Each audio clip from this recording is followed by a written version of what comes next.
don't know if this is gonna screw with my reading. I guess we'll find out. Boot scoot boogie or whatever.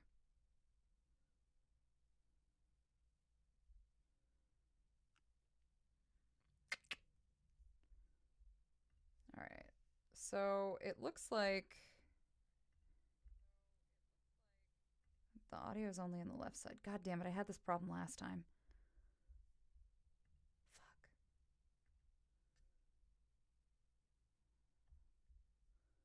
Fuck. Listen, I exist in a liminal space, okay? Like, doing the best I can.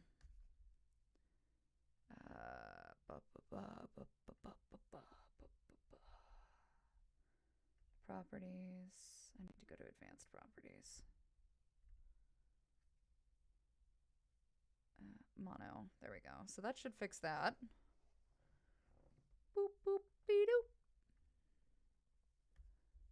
Okay. So that should fix that issue. Okay, so now it should be mono now. I don't know what the fuck was going on before. So my apologies. I'm gonna give you guys a little bit of background music as well for this. While we are narrating. So bear with me.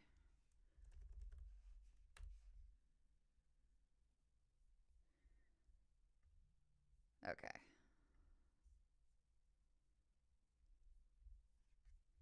Where, look, there we go. That's what I wanted. That's what I need. That's what I need in my life. Okay, perfect.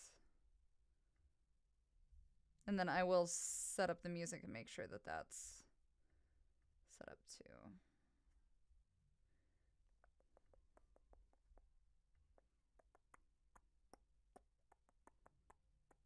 All right, audio output. So something happened to my OBS and all of my stuff got super kerfuckled. Nothing was set up the way that it was supposed to be. So now I'm trying to get back to fixing everything. So I apologize that that's the case. Audio output properties. Oh, we're just not gonna have that be a thing then. Okay. Good to know, I guess. Cool, cool, cool, cool. Hey. Hey, Dan. Shut the fuck up or I'll block you.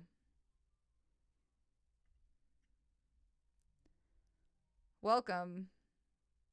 What? They announced horse stuff for The Sims? No, they didn't. Are you fucking with me right now? Did they really? They announced horse stuff for The Sims? Are you fucking kidding me?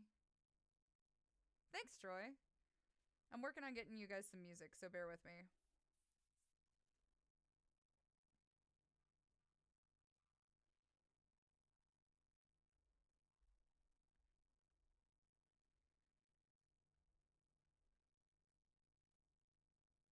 Maybe can I... Maybe I can do a display capture and do it that one. Nope. Nope. Fuck me, I guess. I was hoping that would work. Why won't you let me do an output capture?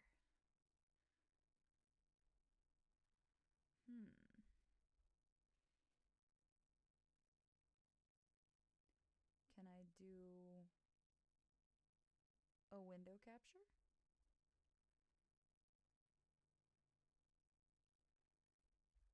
Oh, you bastard. You're not gonna let me. This is weird. Why the fuck is it not letting me? It is, but it's Miyu's music, so it's fine to use. But it's not allowing me to add anything to my audio mixer, which doesn't make any fucking sense. So...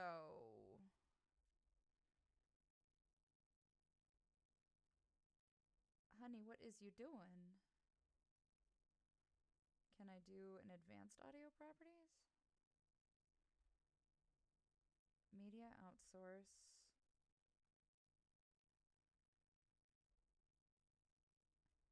If I do monitor and output, will that change it? No? Nope. What about this? Nope.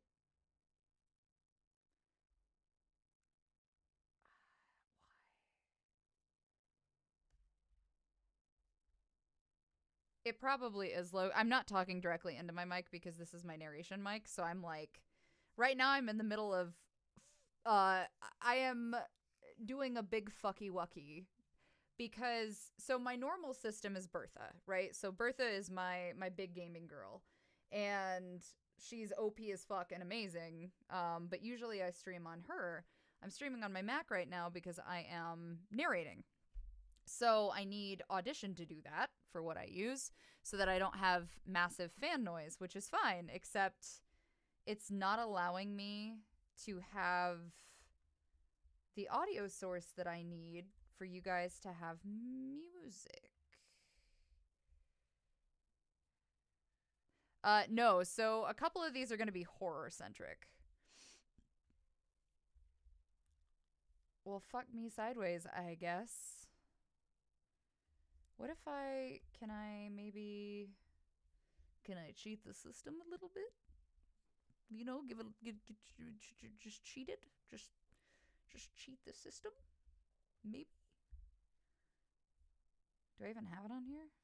No? Probably not? Fuck no. Okay. Well, I guess you guys aren't getting music, so we're just gonna do this. Okay. I can turn the mic level up, but when I start narrating, it's going to get louder. So how is this? Is this a good level? Because if I yell, it's going to get really loud. But if you're down for that, then I'm gonna leave it alone. I just don't understand why it won't let me input my fucking music, which is aggravating. Hi, Alejandro. And I can't do it under media source because that's my background.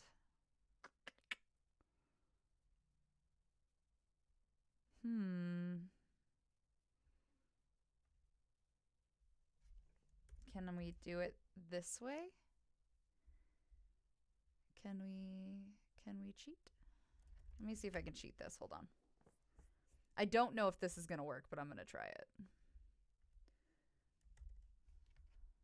Probably not. Okay.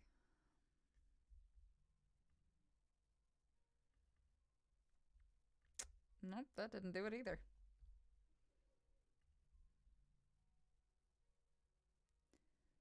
Thanks. Okay, well, shit. Because for some reason the audio output capture is not having it. But it won't let me do... I guess I could try display capture. See, but that's not...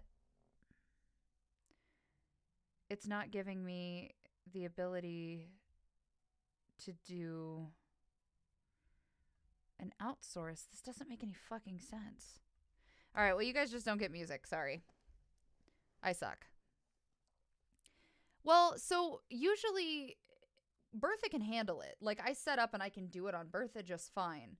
For some reason, my Mac isn't having any of my shit. It's fucking... Hey, how are you, Cassie? Okay, good. As long as the mic sounds fine, then that's a start. I'm frustrated because I wish I understood why the music's not working, but maybe it's better it's not. If not, the ominous background fan noise. Yeah. The only other thing that I could try to do is see if I can feed it through a separate media source.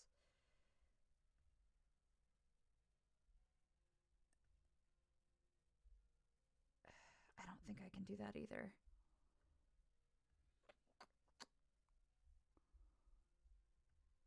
Fucking weird. It should do it through the audio output capture, and it's like my computer does not acknowledge anything about this output, which doesn't make any sense.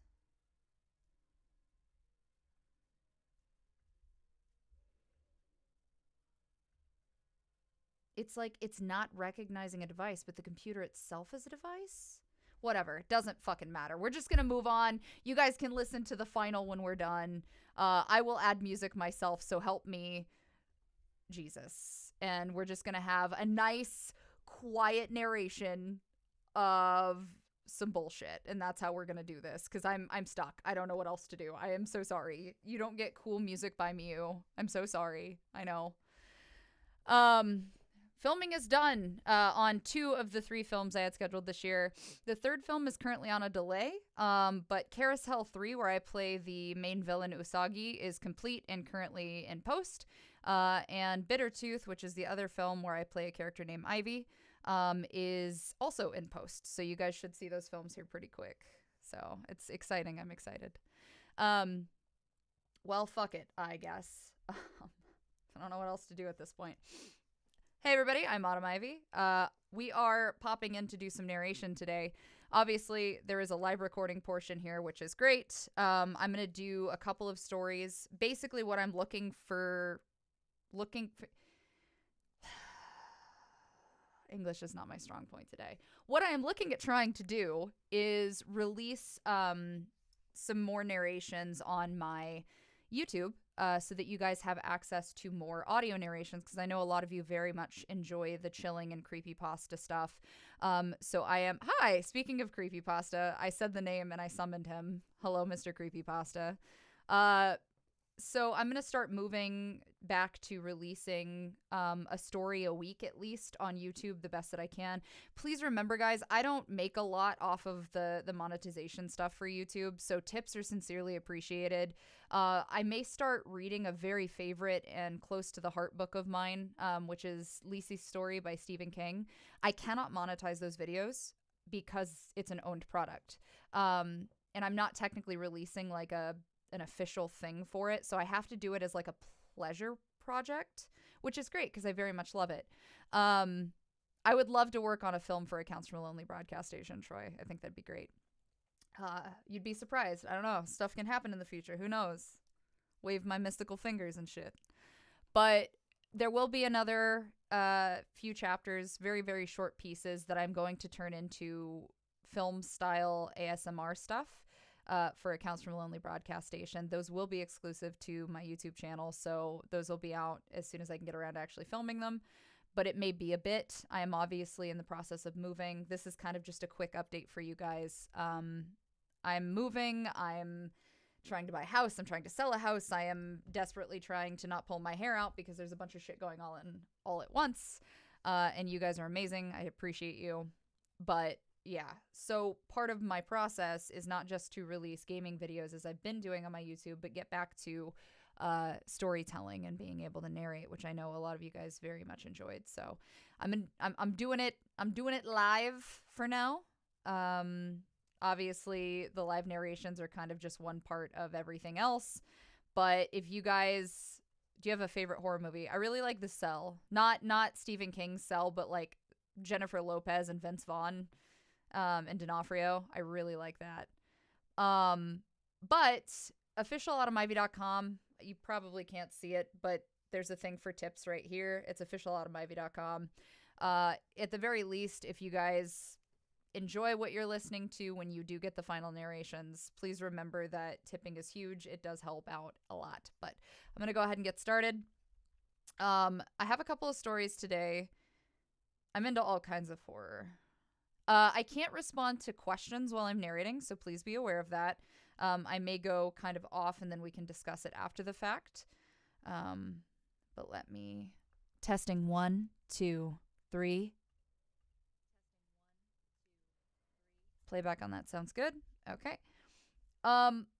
there's probably going to be some warnings for these stories. Now, I had my PA go over them, but I have no idea what we're getting into. All I'm going to tell you is it's going to be a shit show. These stories are by someone named Jesse Pullins. And I will introduce each story accordingly before I start. But for you guys being live, here we go. I will be... All right. Thanks, Mariana. I appreciate you. All right, let's get started. Yeah, so I got 3 of Jesse Pullen's stories on this one, Spike, so we'll see how this goes. I'm pretty excited. Oh, Jesse's here. Never mind. Jesse just popped up on my YouTube. Hello. So I'll have all of the stories recorded. Jesse, like I mentioned, I don't know if you were here for that, but I'm going to try to release one story a week. Your stories will be intermittent with a few other things here and there, but you will get probably the first 2 posts of me officially trying to integrate back into narrating. So yeah, I hope I do you justice and don't ruin this for the both of us. All right, so the very first one we're going to do... Oh my god, here we go. All right. Fuck.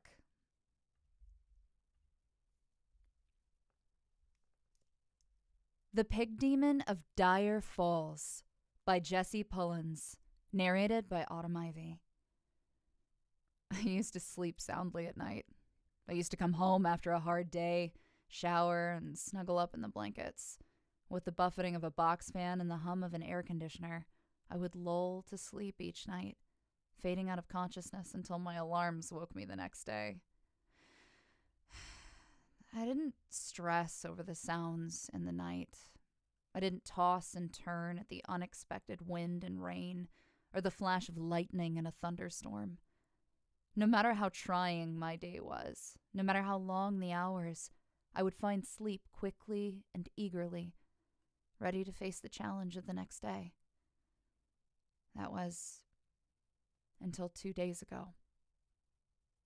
2 nights, staring at the ceiling, wondering if I locked my door, wondering if everyone did. Even if I did, would it matter? Every time I close my eyes, I think it'll be standing in the doorway of my bedroom. I swear I can hear its breathing, labored and heavy with mucus.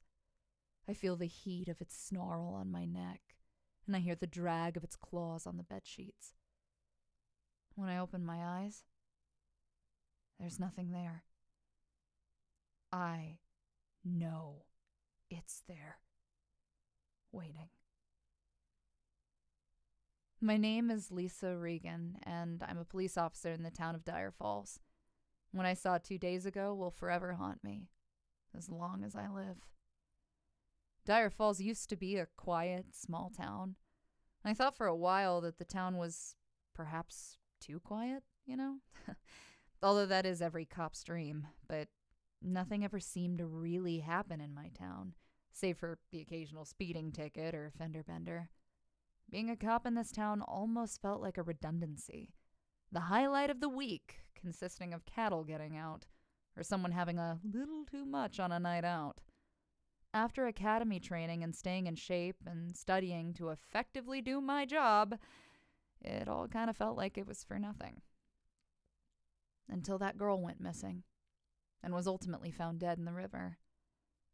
It was a catastrophic event in a town where the only deceased are from old age.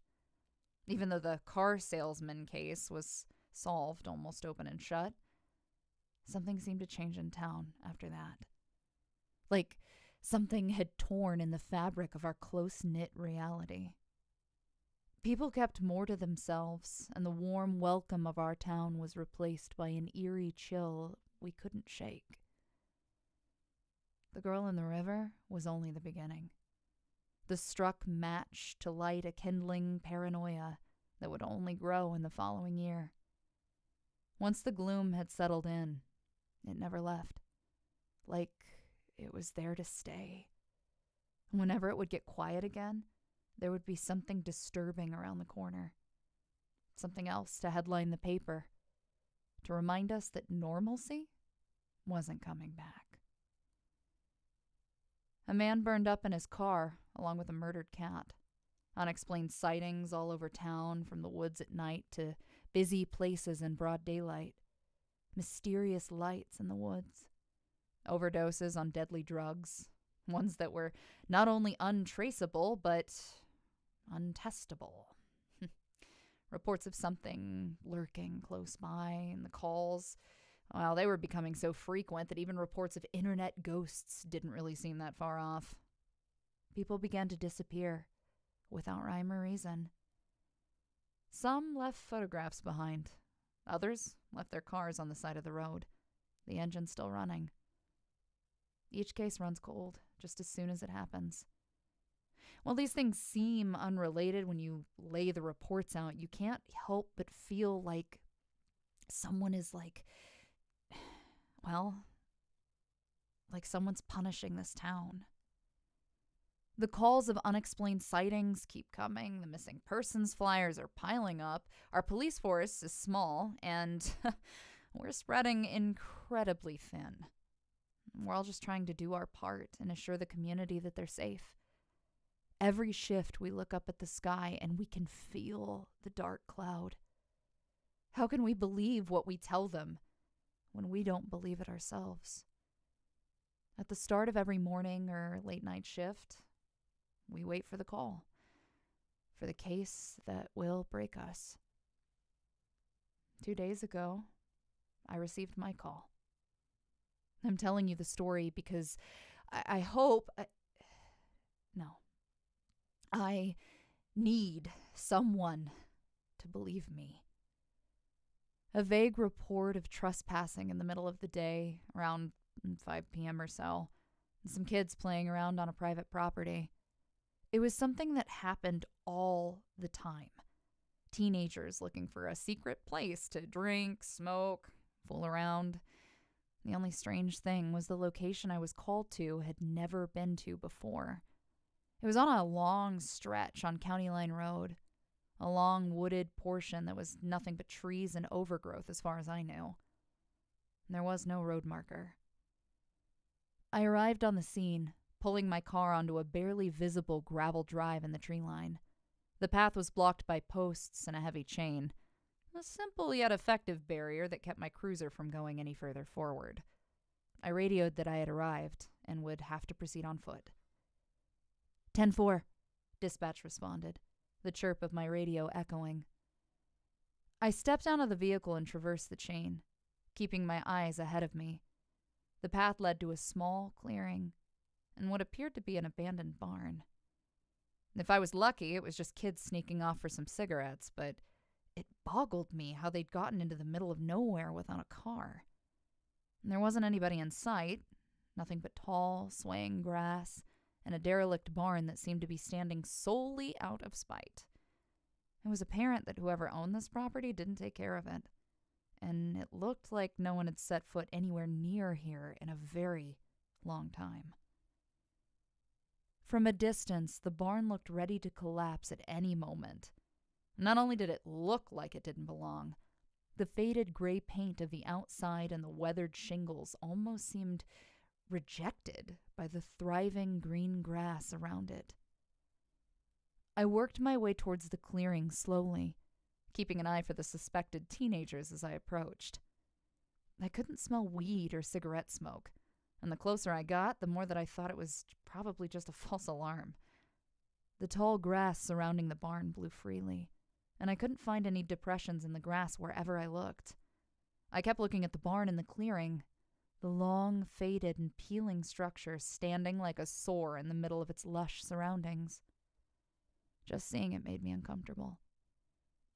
It looked kind of like that, like a kill house or something, that you'd see in Hollywood cinema. I checked the perimeter around the barn, the cool breeze picking up as I walked around it. The building itself seemed to radiate cold, and the air felt electrical. Something about it felt wrong. and the only thing I could hear was the whistle of the wind through the cracks of the wood. I pressed my face to the wall and peeked in. Old farming tools hung within, each covered in the heavy rust of neglect. Through the haze of dust particles and shadows, I saw a cellar door. Something nudged my foot, and I jumped. I looked down and saw a cat, sitting silently at my feet. Its eyes were green and piercing, its fur a distortion of white, black, and orange. It looked up at me and meowed, the wind rustling its fur. "What are you doing out here, little guy?" I asked, and reached down to pet it. It didn't look pleased to see me here, and certainly didn't make any effort to greet me. Across its neck was a collar with a little silver trinket that read, "Cooper." I reached for it, but he backed away. He looked in the direction of my car and looked back at me.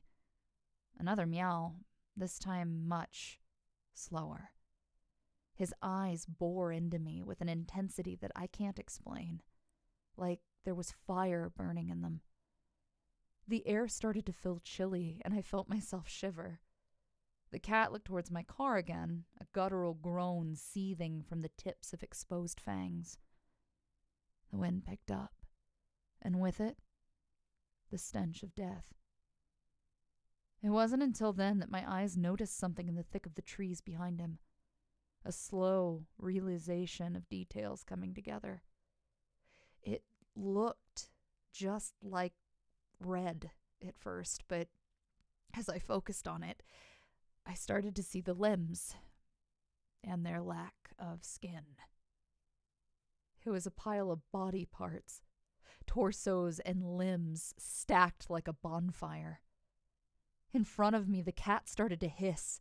It reared back, teeth bared as its fur stood on end. I reached for my gun and felt the sickening realization that he wasn't looking at me. He was looking behind me. I heard a single footstep, followed by a grunt. Before I could draw, something knocked me in the back of my head, and my world turned black. I wake to the stench of dirt in my nostrils. My entire right side aches, and I feel like I've been tossed off a cliff. Aftershocks of an unconscious impact rattle deep into my bones, and a delirious panic begins to kindle. I struggle to open my eyes, and my officer instincts fight to ignite. My body tries to obey, each attempt like a failed generator cold start. The gears want to turn, but there's a miscommunication. It's dark, and I'm punished when I open my eyes. All I can see is the absence of light. I try to sit up, my limbs reluctant to obey, and the ground feels damp and uneven as I try to push off of it. My head is heavy, and moving it provokes even more pain. After several attempts, the best I can manage is sitting. The weight of gravity is nauseating. In the darkness, I spin, trying to recollect something other than this. I reach behind my head and feel the dried stickiness of blood. Feeling the consistency on my fingertips brings static in my mind, and I find myself vomiting. My head lulls as I toss it to the side, and my ears are assaulted with the sounds of splashing bile. In the hangover of retching, I have a moment of clarity and recall the aching stiffness around my waist. My belt. The flashlight. The gun. I feel the cylindrical shape on my hip and draw the flashlight. There's something loose jingling around inside. I press the button and the flashlight produces a flickering, fading beam. The light hurts, but I command myself to take in what I see in jarring, erratic bursts. I'm in what looks like a dugout tunnel. To my left is an old metal ladder, and I follow it up to the ceiling. The shaft to the exit goes up at least 20 feet.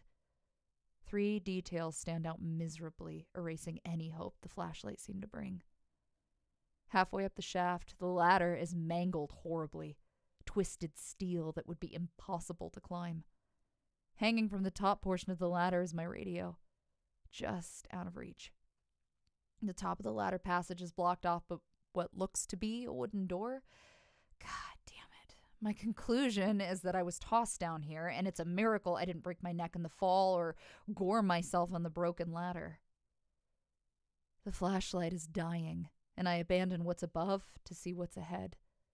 I swing the flashlight to my right and only get a second. What I see is burned into my mind even after the light dies. The dugout tunnel continues in a straight corridor, but ahead, the dirt is covered in mutilated body parts. I smack the flashlight in desperation and get nothing except the haunting reminder of what lies ahead. My only hope for escape is further in.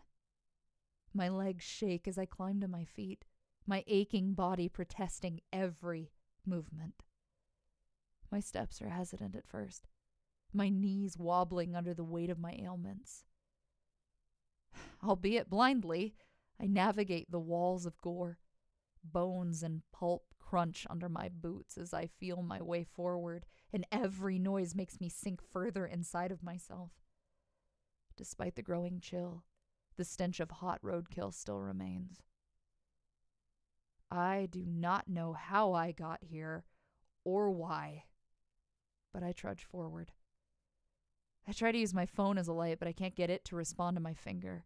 The apps open and close rapidly on their own. The flashlight doesn't work.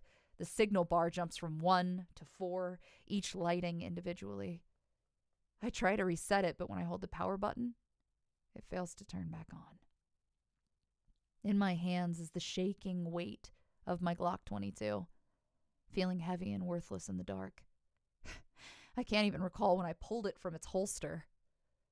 I point it ahead of me as I walk, my finger twitching on the trigger. My eyes adjust to the darkness, although I plead them not to. Gaining insight of my surroundings only leads to a further delve into the insanity.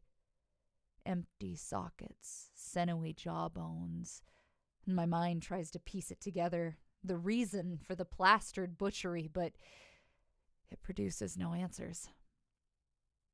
Ahead, a tune softly plays, a murmur of direction beyond the meat. In the end, I followed it. Not because I want to, but for the lack of an alternative. The path behind holds the same darkness as in front of me. I try not to think of the textures my boot soles communicate, but my thoughts refuse the coddling. I feel them poking through the spongy mass as I trudge forward. I think they're marbles or Legos, but I know that they are teeth. The thought makes me stumble and I slip, my hands grabbing desperately for something to save me. My fingers hook into a rod-like structure and my face is stopped inches from the mess that is the floor. My grasp starts to slip, and I correct myself. When I withdraw my hand, a substance follows, stringy and warm. A rib cage. I try to scream, and my gut wishes violently to vomit. And the end result is the perpetual half-suck of breath, an open-mouthed gasping that continues even after I'm moving again. The longer I walk, the more I learn of my surroundings. It's not a hallway or a corridor, but a tunnel. Something that had been carved out of the earth before getting redecorated with human remains. I think I'm descending. The putrid cool of the passage is growing colder. My breath disperses into fog, and I shut.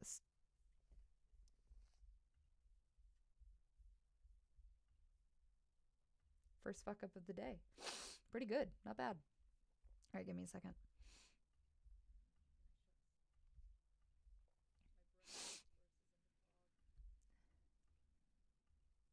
One, two, three.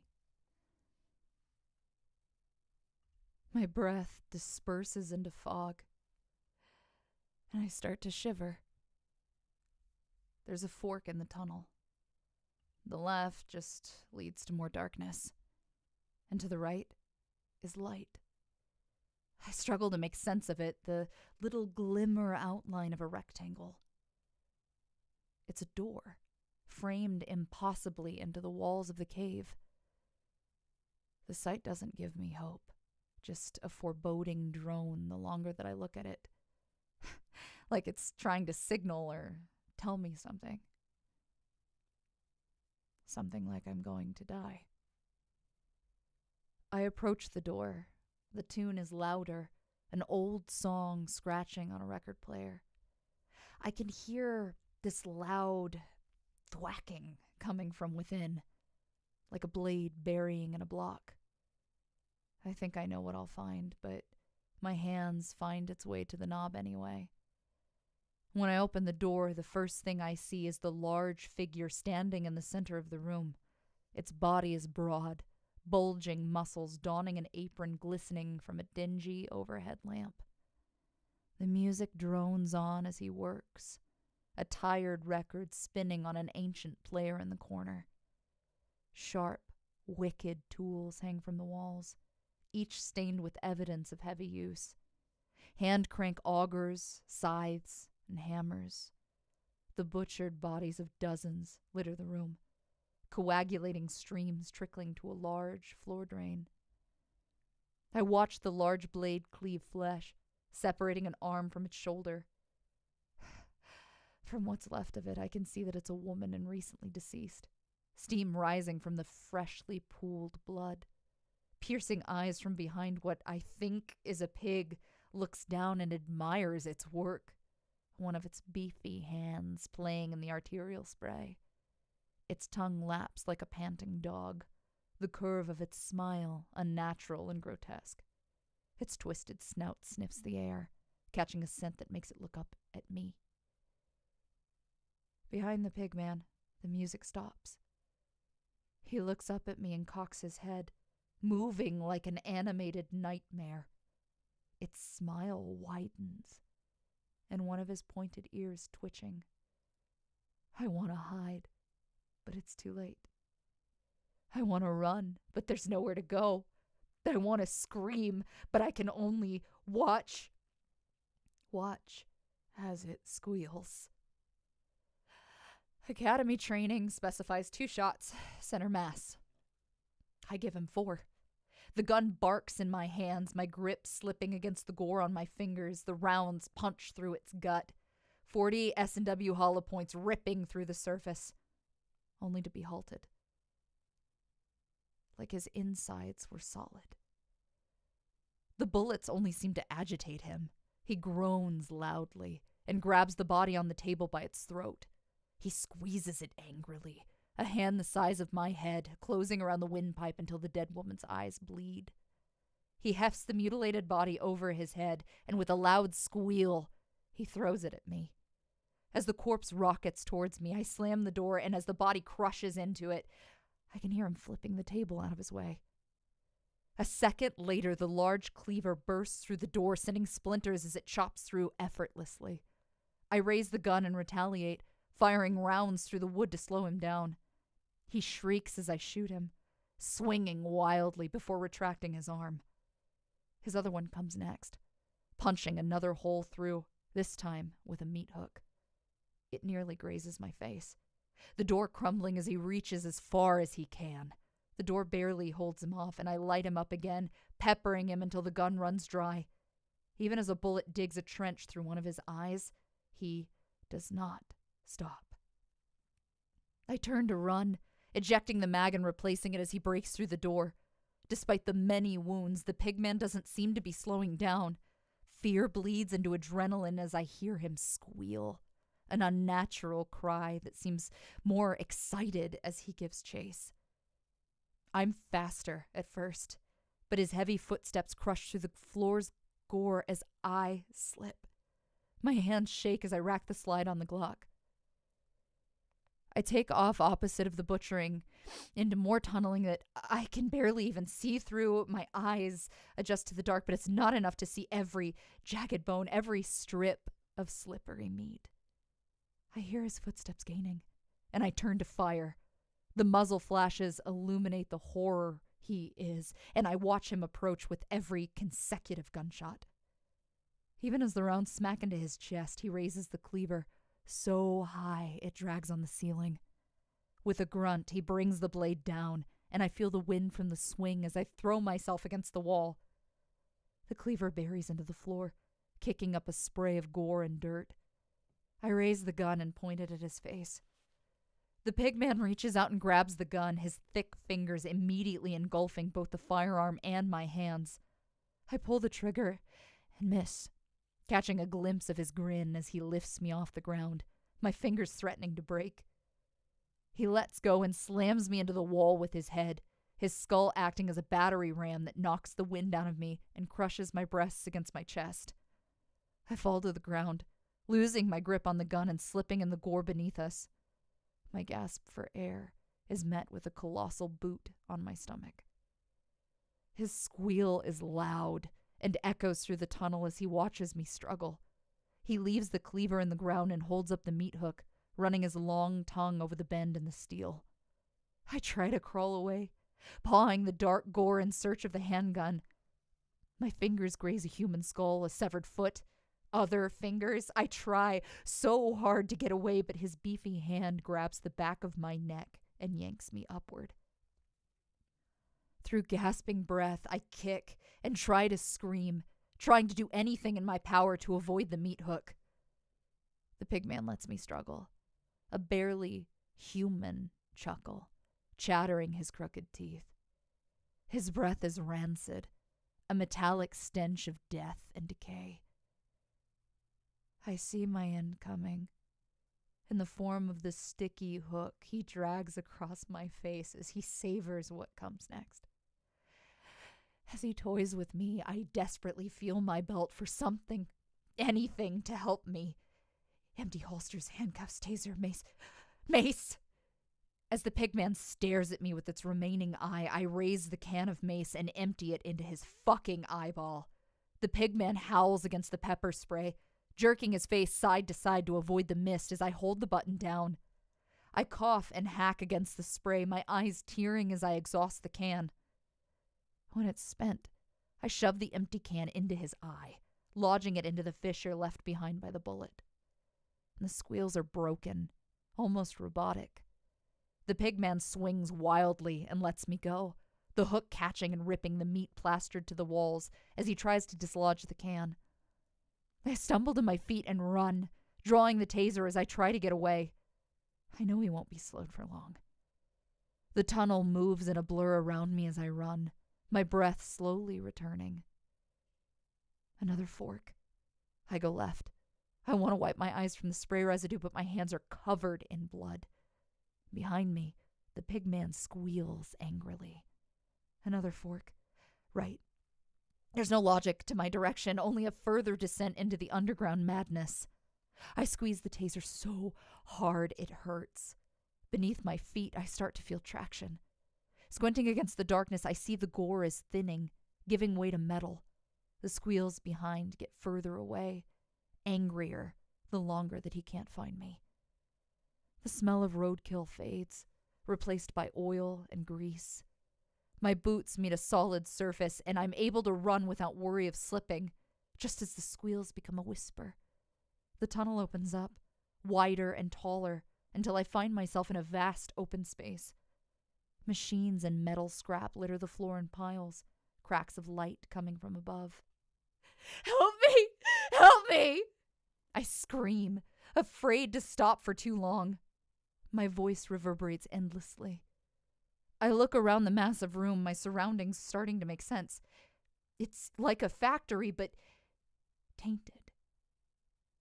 I look for an exit, but it's so dark, everything blanketed by the shadows of the machinery. I want to hide, but I don't know where he won't find me. I find myself looking aimlessly, the taser pointed in front of me. I hear the throw of a switch, and the room explodes with light. An orange glow floods from above, and the machines around me roar to life. I see the pigman against the wall, throwing one lever after another, each adding more deafening noise. Gears turn, pistons engage, and hydraulic lines jerk with the flow of fluid. Geysers of steam shoot from crags in the machines. I look around at the spinning blades, the flattening rolls and grinders, each caked with the remnants of human flesh. Shredders chew at gnarled bones and rotting limbs are blended into paste. Beneath my feet, the diamond plate floor is stained with the fluids of 1,000 victims. In the noise and flashing lights stands the pigman, his eye bloodshot and irritated. His mouth is frothing, his face is bleeding. Despite his condition, his smile curls, and I see a bulky circular saw in his grip. With a loud squeal, he pulls the ripcord, and the saw roars to life with the other machines. Instead of rushing towards me, he slinks away. I hear him rev the saw, but with the barrage of noise, I can't hear from where. Trembling, I duck into the machinery as well, crouching under a table of spinning conveyor rolls. I crawl quickly to the other side, weaving in between the machines that seem impossibly built in this hellscape. Concrete is fused with steel in a way that doesn't make any sense. Pipes jut from the floor randomly, welded together almost artistically, like everything is patched together from someone's imagination.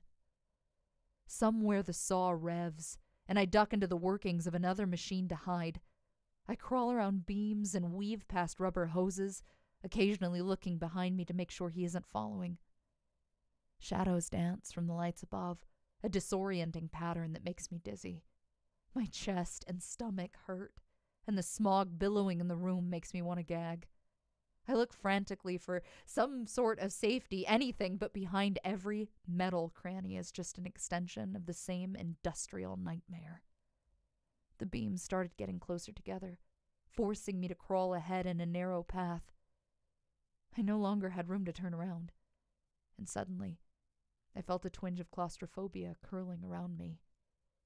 Behind me, the saw screams. I look back and see the pigman, the angry eye staring as he ducks into the small passage. The circular saw arcs off the ground, sparks flying off the floor as he tries to duck under after me. I panic and crawl faster, a primal fear spreading as I think of the saw tearing through my flesh. The pigman squealed, the yin of the saw getting closer as I drug myself along. My elbows knock against the floor and I bump my head off the low ceiling, the passage slowly feeling like a funneling prison. The walls get tighter and the light starts to fade.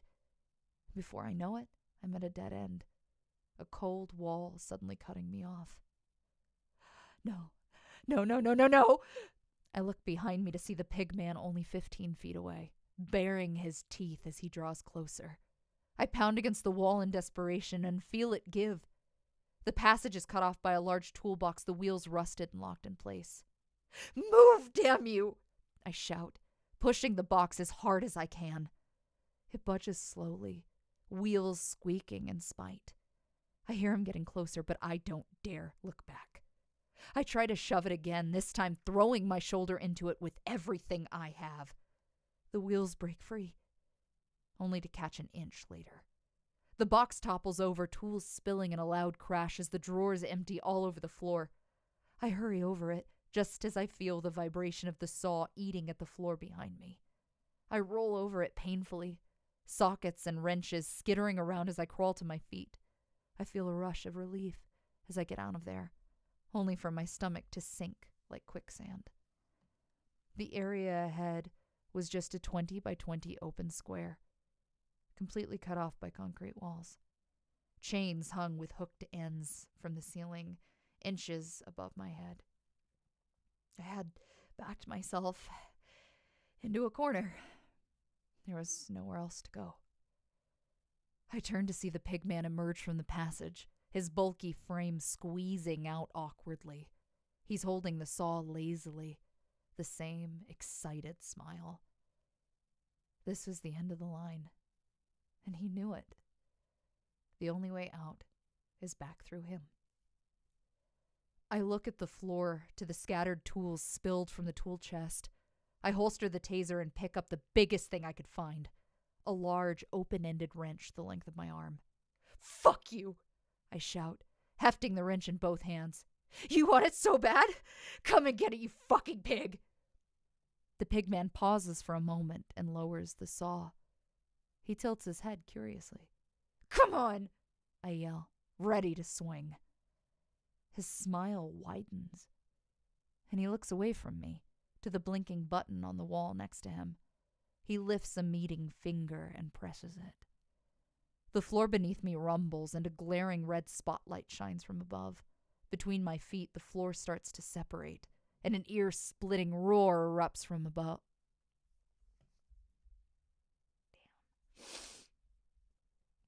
Damn, 2 fuck-ups. That's not bad, though. I'll take what I can get. All right, one sec.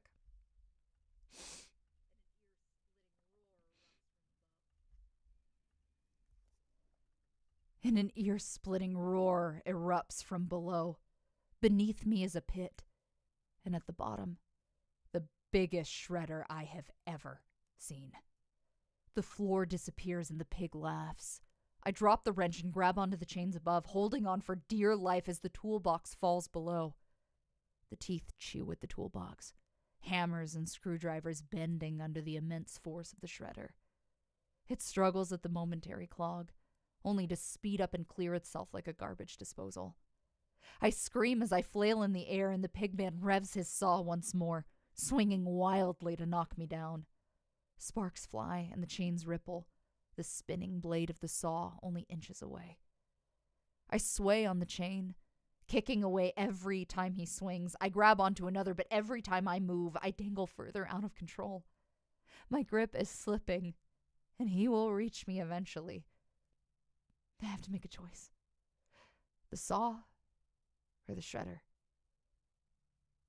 I look below to the spinning teeth and wonder if I would even feel it. The pigman swings again, this time aiming for the chains above me.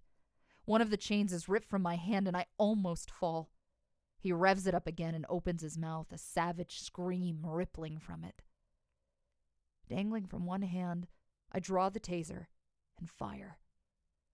The electrodes shoot across the pit, crackling barbs sticking into the back of his throat. The pigman seizes uncontrollably, contorting hands, dropping the saw to the depths below. He bites down on the wires, drool flying as the current shocks him over and over. I yank the tether and he loses his balance, his feet twitching as he tries to stay on the platform. Through the shock, he reaches for me, his remaining eye glaring angrily even as I chuck the laser into the pit. The shredder sucks in the wires and yanks the pigman with it. I watch him tumble after, stumbling through the air until he fed the gears himself, shoulder first. They eat at him greedily, the motors struggling as they chew at his body. Skin and muscle torn away with bloody bites, the shredder burning up as it reveals what lay beneath. Under the hide of the pigman is a skeleton of nuts and bolts, pistons and cogs. The shredder eats away at him slowly, sucking in his feet and hands, grinding away at his snout. The pig stares up at me as it consumes him, a look of burning hatred from below even after the floor begins to return and seal off the pit. The shutters close, and I return my feet to the floor, legs shaking from the thought of what remains in the pit underneath it. I duck back into the passage I came from, the machines groaning and winding down. When I return to the entrance of the tainted factory, there's an explosion, like a bomb going off. The walls shake and the floor quakes, and from the dark depths of the factory comes an ear-piercing scream. The squeal of 1,000 angry pigs. The back of the room erupts, a detonation of blood and steel from the shredder pit. The machines peel apart and vacuum to the epicenter of the sound. Scrap and bloody bone coming together in a jigsaw puddle of metal viscera. The squeals get louder as the mass grows, an enormous snout and pointed ears taking shape in a sanguinary replica. The head turned towards me, and a jagged grin peels through the wreckage. A long arm made of jagged metal reaches towards me, the fingertips consisting of various spinning drill bits. I run back into the tunnel, the pig's song booming behind me. The sound of slithering steel grinds throughout the factory, and I hear something converging on me from multiple directions. I push on, tired legs traversing the steel floor that slowly recedes back into the sticky gore. The tunnel forks, and I weave blindly, the angry metallic cry following wherever I go. Left, right, left, straight. My lungs burn. My feet slip. I feel the darkness rapidly approaching, a squelching slither along with a single thumping drag. I hear the pig consume the tunnel behind me, filling the void like a tidal wave of blood and machine. I take another left and the tunnel just keeps going, a deeper descent into an endless stretch of plastered gut and darkness. I keep running, keep pushing, but I can no longer see where I'm going. I run until all I have left is the slithering behind me and the sounds of my own tired, squishing steps. Like I'm running in place. A bright white light, shining like heaven. The beam cuts through the darkness and starts to strobe, slowly rounding the corner into an unseen fork in the darkness. A corridor I would have passed blindly otherwise. I bound towards it and turn sharply, my boots sliding as I clumsily right myself. The light continues to flash, and I follow, mustering every ounce of strength I have left as I pursue it. My legs start to burn, and I realize I'm climbing an incline, the slippery texture fading away to clammy dirt the higher I climb. The light waits for me at the top of the hill, and behind it, I can see what looks like an exit, an end to the tunnel. Behind me, the squeal shatters the air, an angry cry of malevolence that seems to worsen the closer that it gets. It nips at my heels with its drilling fingers, but I keep my eyes forward, focusing on the light ahead and the widening exit behind it. The ground rumbles, and the walls start to cave in, the weight of my pursuer trembling the earth as it gets closer. The squeals rattle my ears, but I keep going, my legs shaking as I fight to climb my way out. The tunnel is collapsing. Ahead, the light flickers, and in its wake stands a cat. The sight of him brings back an epiphany of memories, a trespass call to a derelict barn, and a dark cellar within. A calico cat named Cooper. When I catch up, the cat runs alongside me, looking back curiously before diving through a hole overgrown by weeds. I break through shortly after, stumbling to a stop in the overgrowth, exhausted and defeated. The last thing I see in the tunnel is the face of the pig man, skin stretched over a frame so large it takes up the entirety of the passage. I long claw reaching for me, pointy augers of metal and bone. The ceiling collapses and the squeals fade away, like I'm waking from a bad dream. I lean back against a tree, staring at the knoll I just came out of. With the entrance collapsed, it looks like it was never even there. My blood-stained uniform and the agony in my body assures me otherwise. Above, the sun is setting. I hear a soft purr and see Cooper sitting next to me, his piercing eyes reflecting the haze of the sunset. I sit there for a moment and stroke his fur, something he seems to momentarily allow. He doesn't lean into my pets. He doesn't look away from the sun. The only thing he manages is the same low purring. When I catch my breath, I dig my phone from the mess that is my pants pocket. Not only am I surprised when it lights up, it's acting normally, and I actually have service. I hear something in the distance and look up just in time to see a car pass. Not 20 feet from me is the highway. Although where exactly in town, I'm not too sure. I climb to my feet and dial the number for the station, holding the phone to my ear as I head toward the road. When they answer, I start to explain myself in exhausted, broken sentences. I look back at the trees, and Cooper is gone. I'm telling you this story simply because nobody believes me. My fellow officers give their support and have been there for me since, but I can see the doubt in their eyes when I speak up. You see, we went back to the derelict barn on County Line Road.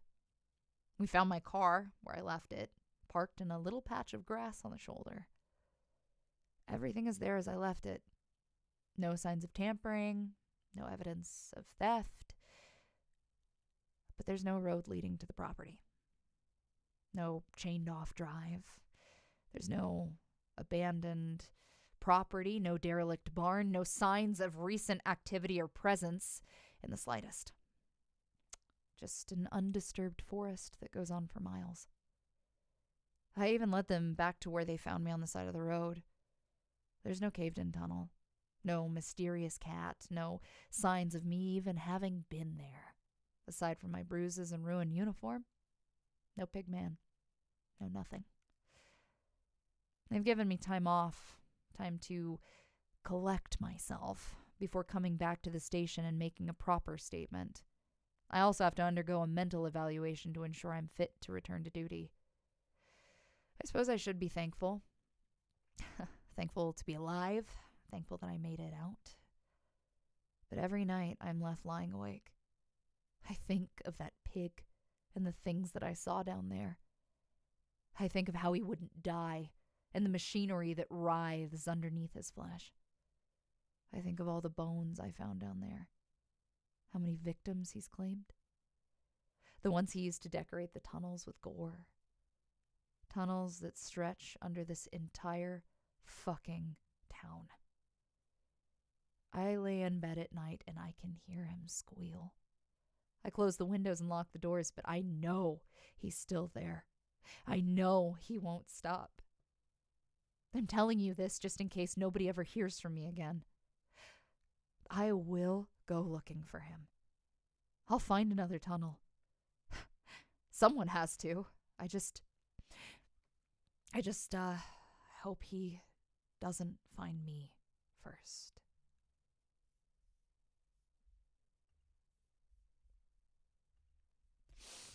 Yo, hold on. All right, so let me do some quick edits really quick here. I'm going to do some flyby cleanup on my audio just to have it. And then I will check the messages. All right, let's see. Perfect. Okay. I'm going to let that process really quick. That was fucking cool. Wow. So I love that setup. Jesse Pullins, everybody. That was one of Jesse's stories. Yeah, no, thank you so much. Seriously, amazing writing. That had me hanging for a minute. Holy shit. Wow. Like, oh my God. I don't really have a lot to say about that one. Damn. That's it. That's what I've got. Just a nice solid damn. But yeah, so the official edited release will be probably in the next week or so. I'm going to see how it goes. Like I said, I'm going to try to release one narration per week and see how it kind of goes. At the very least, I'll try to get 2. Again, please remember, it's kind of difficult because I don't necessarily get a lot of kickback for the YouTube monetization stuff. Which is totally fine. I don't mind. But if you guys do enjoy the readings or anything like that, tips, of course, are always appreciated under officialautomivy.com. So, cool. Well, one down. This next one is I'm kind of excited for because the title of it is Cooper. So I kind of need to know what's going on with fucking Cooper, man. So bear with me just a second, and we are going to get started. All right, so let me go ahead and save this audio file just so I have it. I'm going to browse, and then new folder. Okay, nice.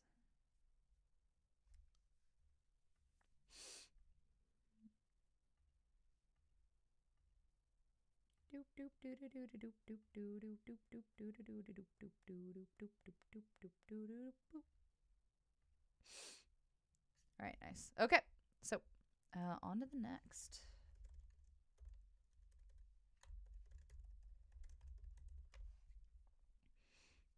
Damn, that was wild. Oh my God. What? The some of the descriptions in that story was fucking something else entirely. Okay. We are on to the next story, everybody.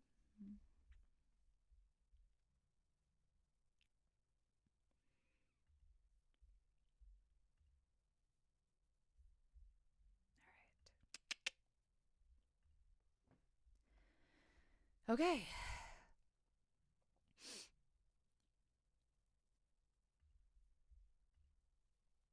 Cooper by Jesse Pullens. Narrated by Autumn Ivy. 911, what's your emergency? Hello? Hi, I'm being stalked. I need help. Being stalked? By whom? My neighbor.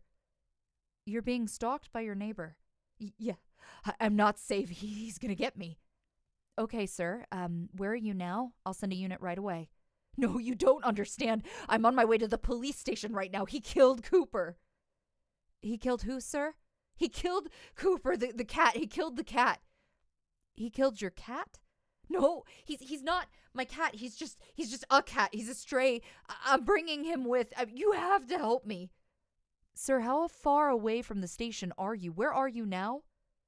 Brief pause. Oh no. Sir? Oh God.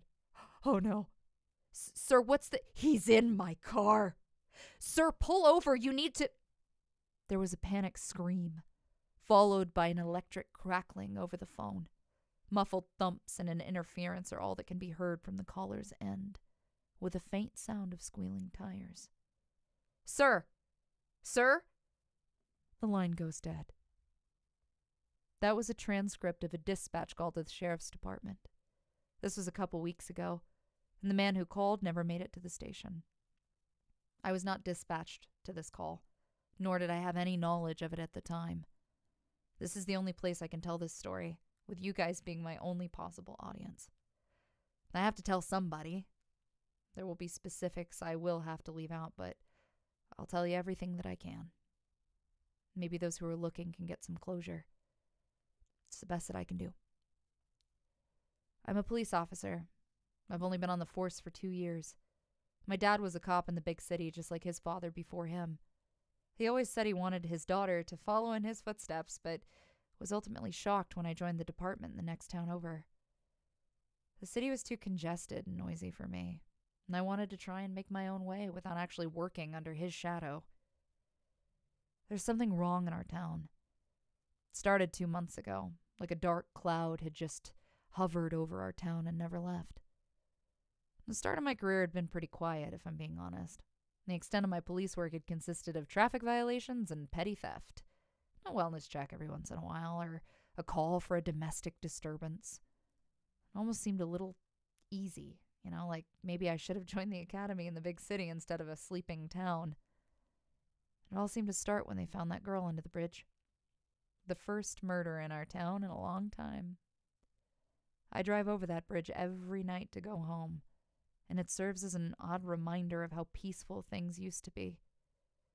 Ever since then, things have been chaotic. There's always tension at the station. There's always calls to be answered. Some people go missing. Others call in to report strange sightings. It's like a madness looming in the distance.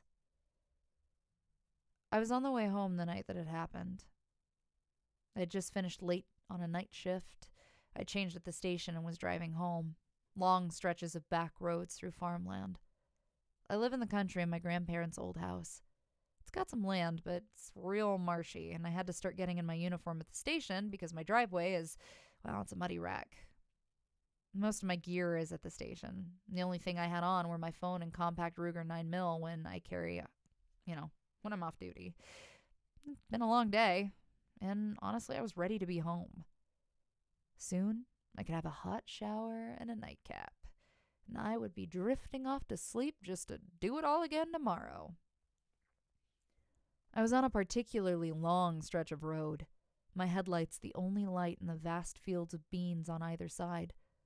They were alternating from corn this year, and it was only a few weeks away from the fall harvest. I had the radio playing lightly. It was some kind of a seasonal ad for a local haunted house. I don't really care much for cheap scares, but I was listening to it anyway. An announcer was trying really hard to be edgy and spooky, talking of ghouls and frights for the low, low price of $20 a ticket. I turned it up out of boredom and was surprised when it cut to a loud static. I usually had good reception all the way home, so the interference was pretty unusual. I sighed and changed the station, only to find more static. I tried them all, and they all yielded the same result. And that's when I saw it, out of the corner of my eye. It was a faint strobe of light to my left. And when I first looked, I thought I was just seeing things. It was brief and far away. I found myself slowing down to see if it would happen again. I crawled to 10 miles per hour, looking into the eerie darkness of the bean field. It happened again. A series of flashes that looked like they were coming from the trees across the field, almost like a signal from a flashlight. I stopped my vehicle, my gut twisting as I watched it. Meanwhile, the static blasting from the dash. The lights blinked, and then they were gone, and I was looking at nothing but a dark field with some trees in the distance. I checked the time. It was 1:39 a.m. I shut the radio off and sat there in silence. Aside from the loss of radio reception, something felt wrong. Like someone was calling for help. And even with hunting season, it wasn't time for hunters to be active. Nobody lived in this particular area. A few feet ahead, there was a beat-up gravel path, one of the lanes the farmers use to pull harvesting equipment in when they till the fields.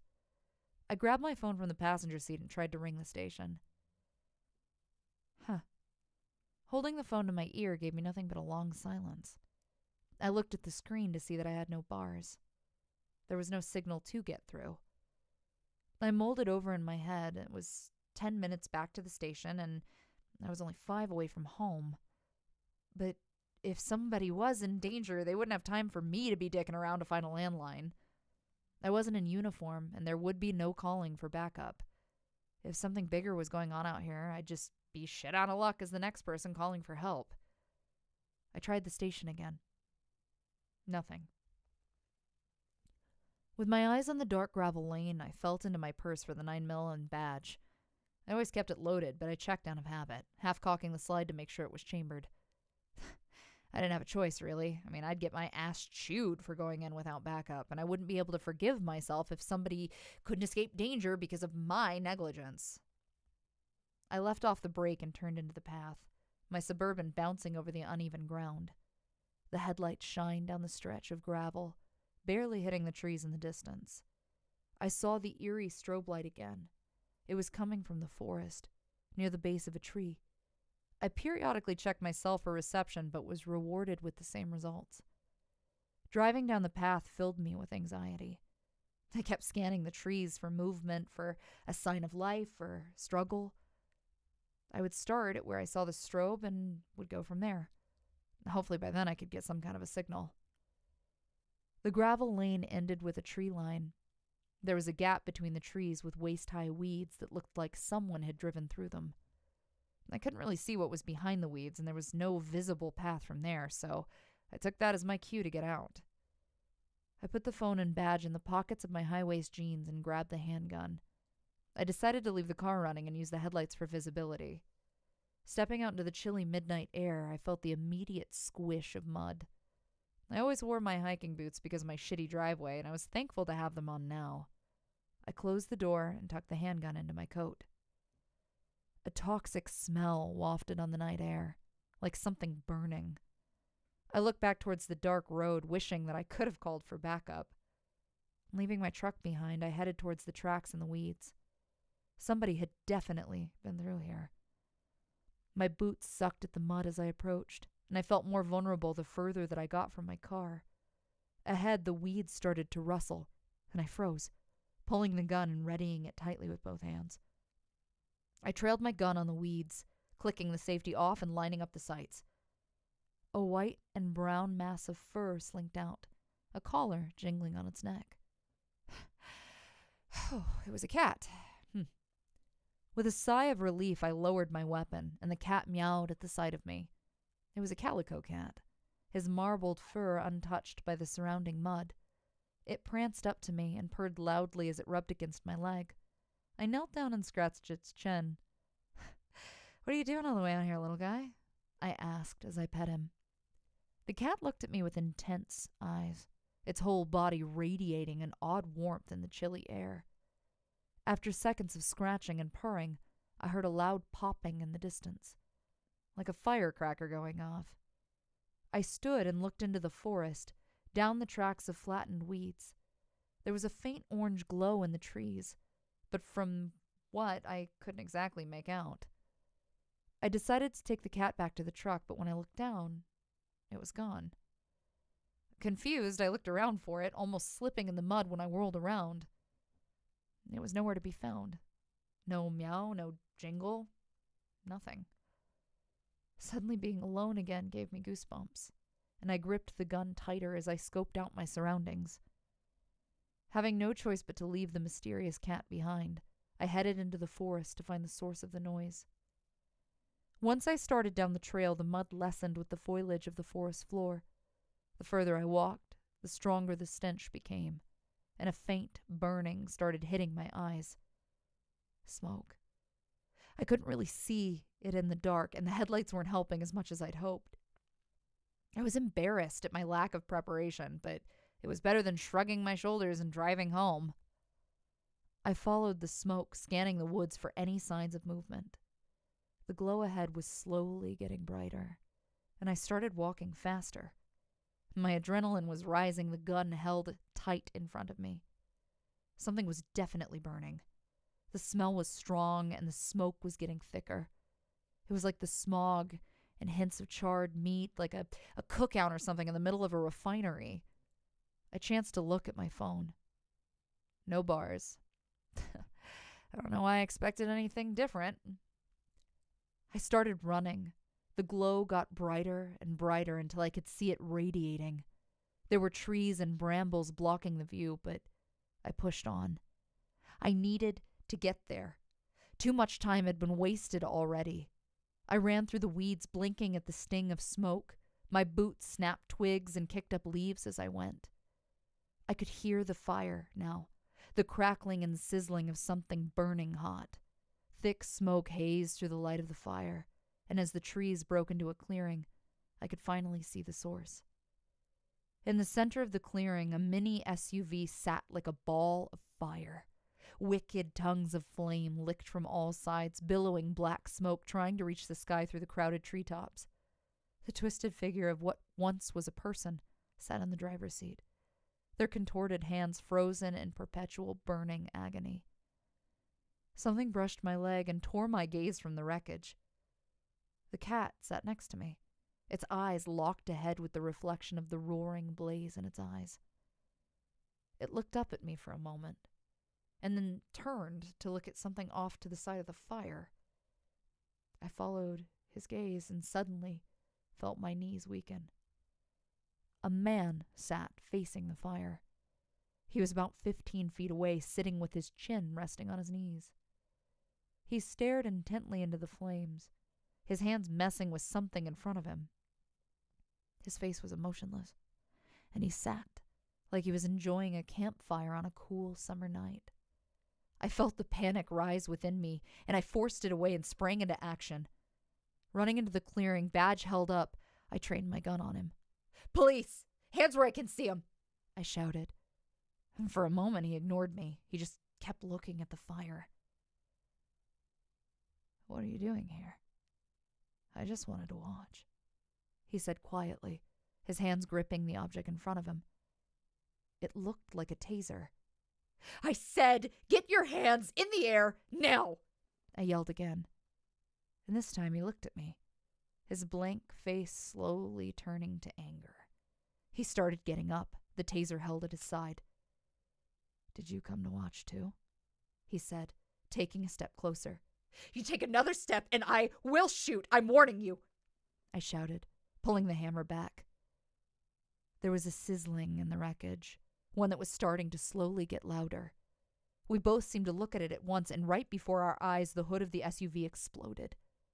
The sound rattled my ears, and I shielded myself from the debris as the wave of hot air threw bits of glass and metal. I looked up just in time to see the man rushing towards me. As I tried to raise my weapon, he slammed into me, and the gun shot into the trees. We hit the ground in a grunting mess, my hip and elbow jarring into the ground. I lost my grip on the gun, and it tumbled away. With an electric crackle, the man thrust the taser down, and I put my hands up to fend him off. I grabbed his arms and held him, the arcing tips inches from my face. "I just have to play with you next, that's all," he said, and kneed me in the stomach. I faltered, and he shoved the taser into my neck. The pain coursed through my body, and I involuntarily spasmed like all my veins had caught fire at once. He laughed as I struggled, and I could only shut my eyes and suffer through it. He hit me again, and through the agony I felt through the grass for something to fend him off. My teeth rattled as they were forced together, and I screamed as I convulsed onto my side. I felt the solid mold of my badge plate in the grass, and as my twitching fingers wrapped around it, I squirmed for an opening. He grabbed the collar of my coat like he wanted to slam me into the ground. I slammed my palm inside his elbow to buckle his arms, but I was too weak. He laughed at my futile attempt and reignited the taser again. As he arrogantly laughed, I thrust the badge upward, shoving the point of the shield into his eye. He screamed and covered his face, trying to climb off and pull the shield out. I kicked him away and looked for the gun. I could barely make out its shape sticking up in the firelight. He stopped to pull the badge from his eye, tossing it into the weeds as I crawled for my gun. With all my energy, I leapt for it, grabbing it from the grass. The man grabbed my ankles and pulled. I whipped around and squeezed the trigger. 3 shots, center mass. He clutched his stomach and fell to his knees, blood seeping through his fingers. With an exasperated groan, he fell over, his dead eyes resting on the fire. I sat up, gasping for air. Through the sounds of the inferno, I could hear the faint wail of sirens in the distance. My skin burned, my tongue itched. The world spun as I coughed, the fire getting bigger and consuming the grass surrounding it. I looked around for the cat, but it was nowhere to be found. When the cavalry showed, I was put in an ambulance and treated. Minor scrapes and bruises along with the burns from the taser. Nothing major. I would recover in no time. I was thankful for the arrival, but real confused on how they found me. Before the fire department drove back to put out the fire, one of the officers on the scene told me the station had received several calls from drivers, all talking about a strobing light in the distance. Funniest thing, the officer said. We didn't think we'd find anything. The only reason we were able to find you was, there was a cat in the road. It stood in the middle of the road, and I almost hit the damn thing. When I stopped, it took off down the farmer's path, but I could see your car with its lights on. I could smell the smoke from the street. I radioed it in, and the cat practically led us to you, like a little guardian angel. Must have run off, though. Some of these feral cats live off the mice in the fields. We see 'em all the time. Probably the most excitement it's had in a while. He chuckled, scratching his head.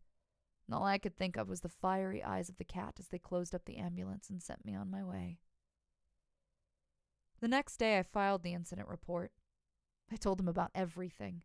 The strobing light, the fire, the car, the guy with the taser. And there was a lot of information to go over, and I really struggled to retain all of the details.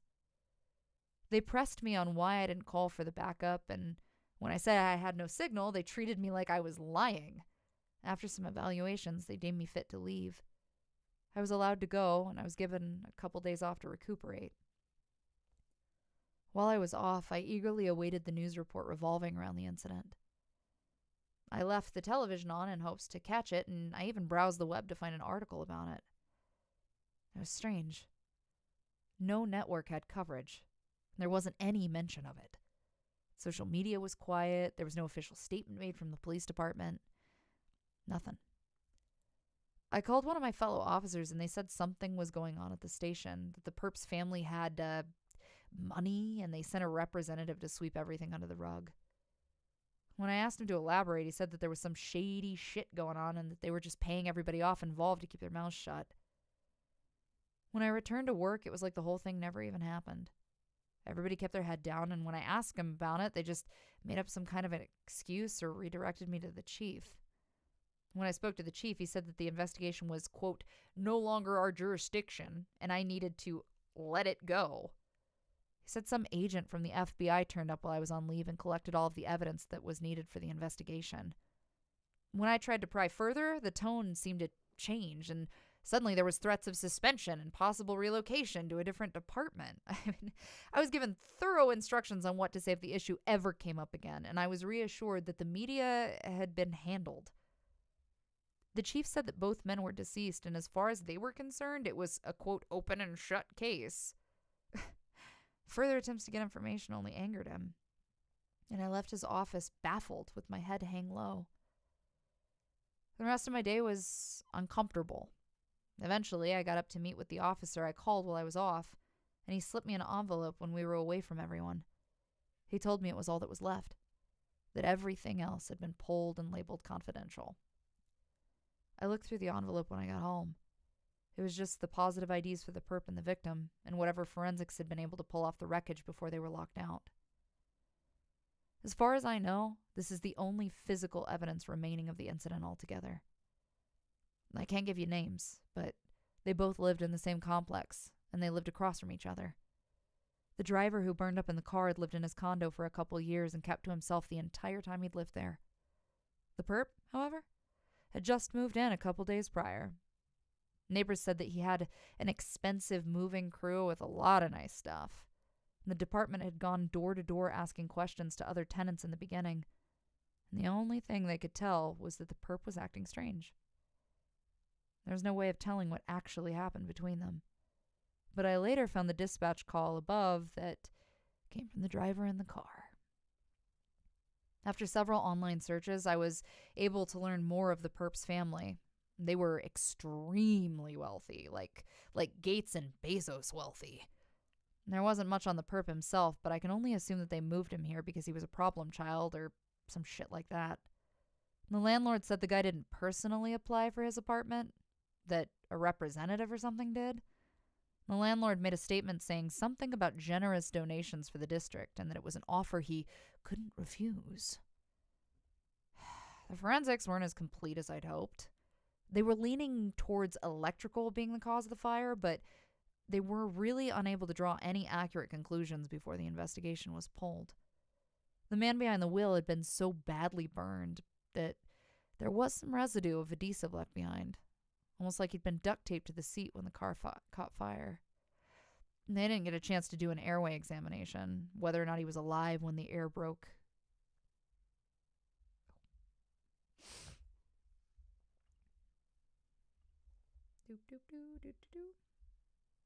One mess up on that one, not bad.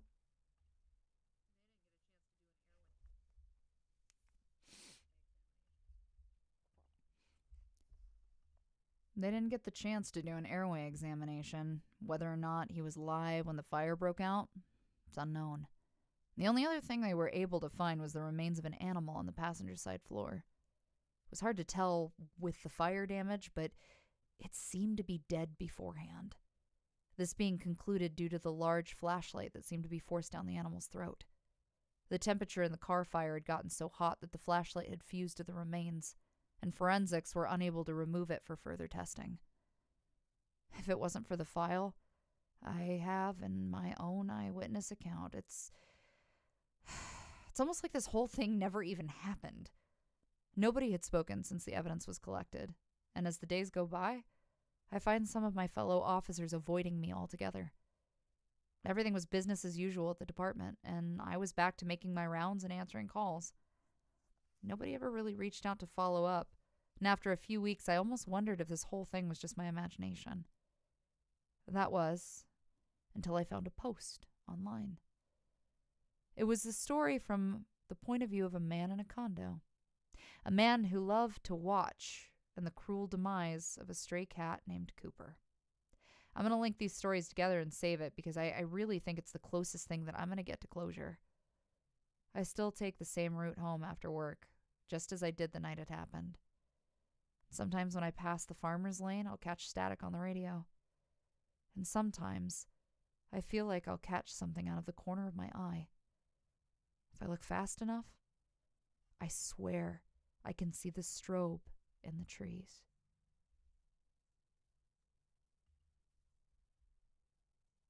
Ah! Oh my God. So, one of my favorite things in the whole wide world is cyclical stories. I love cyclical stories. I love stories that go back to each other, stories that kind of fall in line with one another. Obviously, that's why Accounts from a Lonely Broadcast Station was so important to me.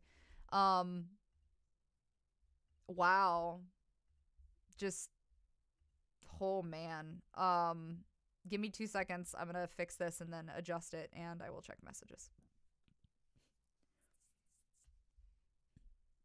There we go. Let me make sure it's clean.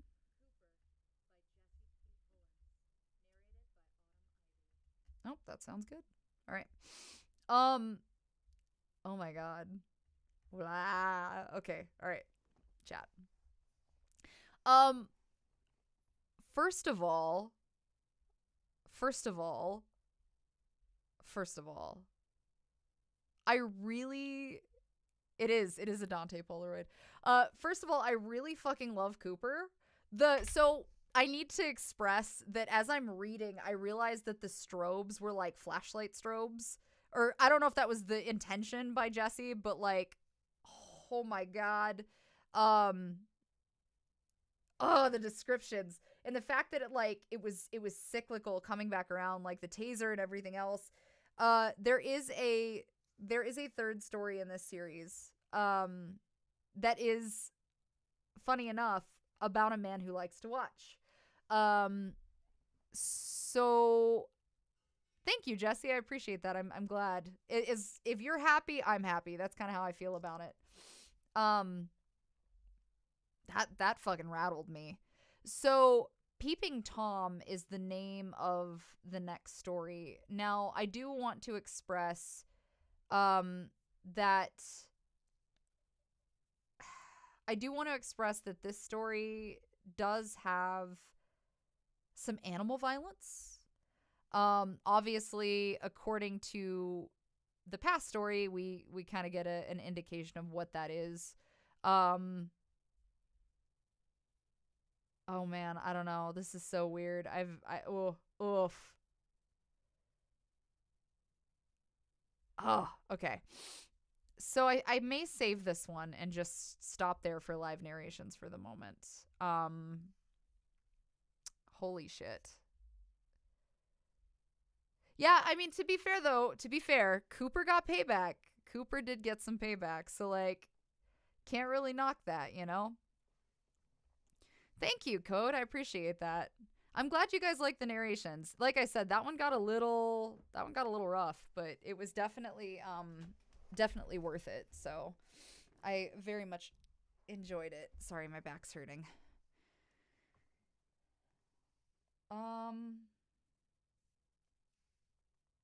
Give me just a second. Let me make sure nothing too crazy is going on.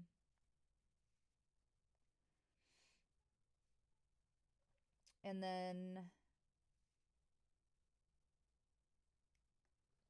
okay.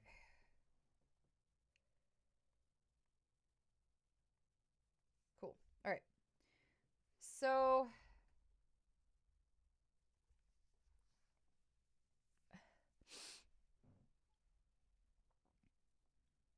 in the Trail of the Vampire Diary, you guys can't, by the way, I guess I should clarify, you guys can definitely submit stories as well if you would like them read. You're welcome to submit stories. I'm always happy to read stuff. You can send them to I think there should be an email in my link. Officialautomivy.com if you want to leave tips and stuff would be totally cool. I am moving and everything, so that's currently the big, the big stress factor. Bye, Jesse. Thank you so much. You have a good one too. Before you go, is there a specific like way that these should be released? I guess I'll have Haley email you. Email Haley if you can and let them know if there's a specific way you would like these to be released, cuz I definitely am interested. All right. What else did we have here? I think that I only really had one other oh, that's right. Okay. So some of you are aware that I have an extreme problem with IKEA. Before I have to fuck with that, though, I think I'm going to go ahead and read the Peeping Tom story. I do need to get some more water, though, so I'm going to take a really quick break and get that done, and then I will be right back. So please bear with me while I do that, and I will do that.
Give me just a second. I'm trying to fix something, guys. I'm sorry. My be right back screen was definitely not set up and ready to go. So that borked it. So give me 2 seconds. Because I realized it after the screen went black. So, oh, that's not what I meant to do. What did I do? Oh, God, what did I click? Oh, this looks complicated. Fuck. Okay, it's fine.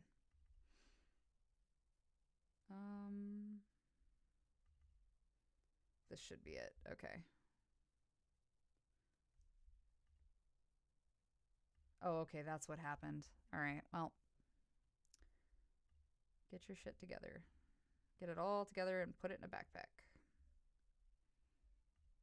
Okay, 2 seconds. Please hold.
Okay. I am sorry about that. I needed to take 2 seconds. My back definitely started hurting really bad, so um what year is it? What was I doing?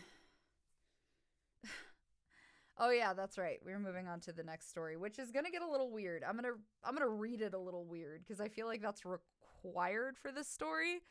Um Quick thing about this story, trigger warning, it does contain animal violence. So please be aware of that. I just want everybody to kind of know what they're getting into for this one. Obviously, we know what violence happens, but just be aware. If it gets too descriptive, I may just skip over it. I'm not partial to that either, but I do want you guys to be aware that that is potential here. So if I hit it, I may very well just skip it. We'll see how it goes. All right.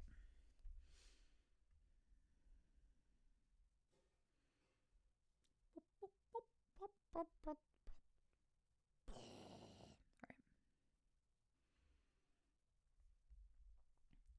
so Cooper is saved.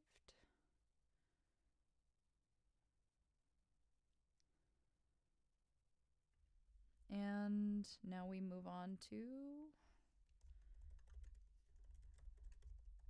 Peeping Tom.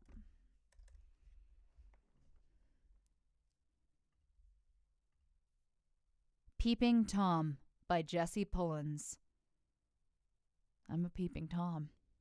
Been peeping for years. I'm sure I'm not someone you want to hear from, but I don't have anybody else to talk to. You know, if I could just get this off my chest, that'll be good enough for me. I'm not sure how much worse this is going to get. I'll start from the beginning so I can try to answer as many questions as possible before it's too late. I don't think that I have much time left. I love to watch. I haven't always been this way. It's something that just sort of happened. You know, it started innocently enough. I guess as innocent as his peeping toms can be. It was curiosity at first, that and other people's inability to close their blinds. I've never hurt anybody though. I've never stalked someone in the street. I don't really use social media. Everything I've done has been done discreetly from the windows of my home. I don't take pictures or record. I'm there in the moment, just watching other people's movements. I live in a nice condo on the second floor. My building runs parallel to the one across from me with a little sidewalk courtyard deal filling the space between. It's a nice community. I've lived there for a couple of years now. I work remotely, freelance, it's graphic design. I make pretty good money and, it all gets done on my desktop. I don't really have any friends. Mostly just clients and colleagues from work. They mainly reach out to me when they need my opinion on a piece or they want to do a collab or something, which is fine with me because I don't really like to go out.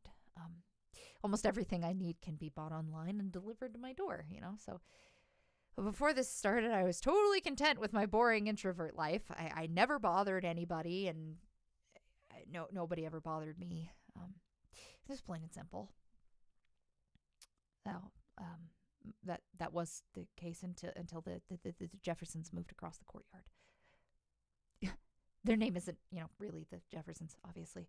That's just what I call them for simplicity's sake. The Jeffersons were your average young American family. Hardworking husband and wife with a little girl. I'll call them Harry and Rebecca. The little girl could be Julie. When they moved in, I watched from behind the blinds like your stereotypical nosy neighbor, just trying to see who exactly is joining the community. Everybody does it.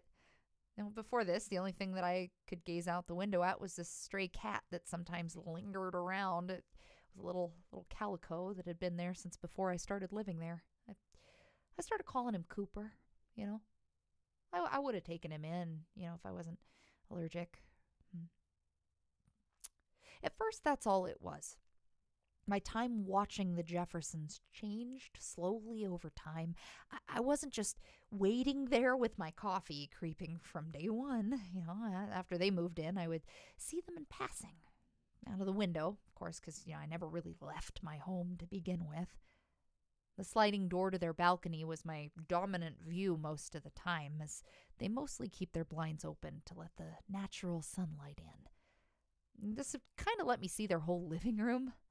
I was very discreet when I watched, and I always watched the same way on the right side of the window and a crack at the very end of the blinds. And I always kept my blinds closed, mostly to keep the light out.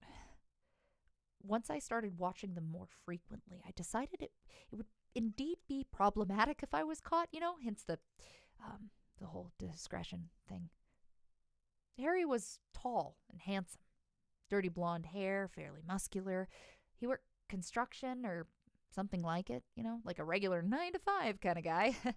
His routine was mostly the same. He'd go to work, come home, shower, help his wife with dinner, dishes, spend time with family until it was time for bed. Basic. Rebecca worked from home. It was some kind of like a like an online perfume trade or something, I think. She was a natural blonde, like her husband, and just very fit. I imagine this came from several at-home workout regimes she followed at home. I didn't really watch for perversion, to be clear. I watched out of, well, I guess admiration? Maybe. I imagine I wasn't the only one watching her occasionally, but still probably the only one watching the most. Julie spent her days playing with toys and watching cartoons. It was kind of amusing to see her on her adventures, running around with her imagination running wild. Sometimes when they came home from running errands in town, Julie would see Cooper trotting from the bushes, meowing as he went. So she'd kind of stop and scratch him behind the ears before her parents called her into the house. Part of me kind of wished they would adopt him. The three of them settled in nicely, like a little puzzle piece that was just missing from the community. Over time, I grew fond of this family, and what started as a glance or two turned into checking in daily. It was daily. Outside my private routine of online design and clients, the Jeffersons provided a great distraction from the monotony. They seemed so alive to me. I was captivated by their existence. These very real people in their day-to-day lives, something Hollywood tries so hard to replicate. There was no acting here. There was no scripts. Just like watching ants, Weeks of watching turned to months, and I got to know them quite well. In time, I would start to see patterns in the dinners they would make, the TV shows they would watch. I noticed when one of them had a particularly bad day, and eventually I would be able to see an argument coming. But overall, the Jeffersons were a pretty happy family from the outside view. And by the time I realized I was perhaps watching a little too much, I found myself unable to stop. Over time, I watched them more and more. I would try to blaze through my work every day so I could get as much viewing time as I could. I would always break it up in segments. I wouldn't stand there all day. I would at least pretend I had interests of my own. I tried to get some other hobbies, video games, writing, knitting. I tried to binge TV series online and stuff so I could just get invested in another story, but I always found my way back to my bedroom window, peeking through the blinds. After all, I was already pulled into a story, and this one really never ran out of content.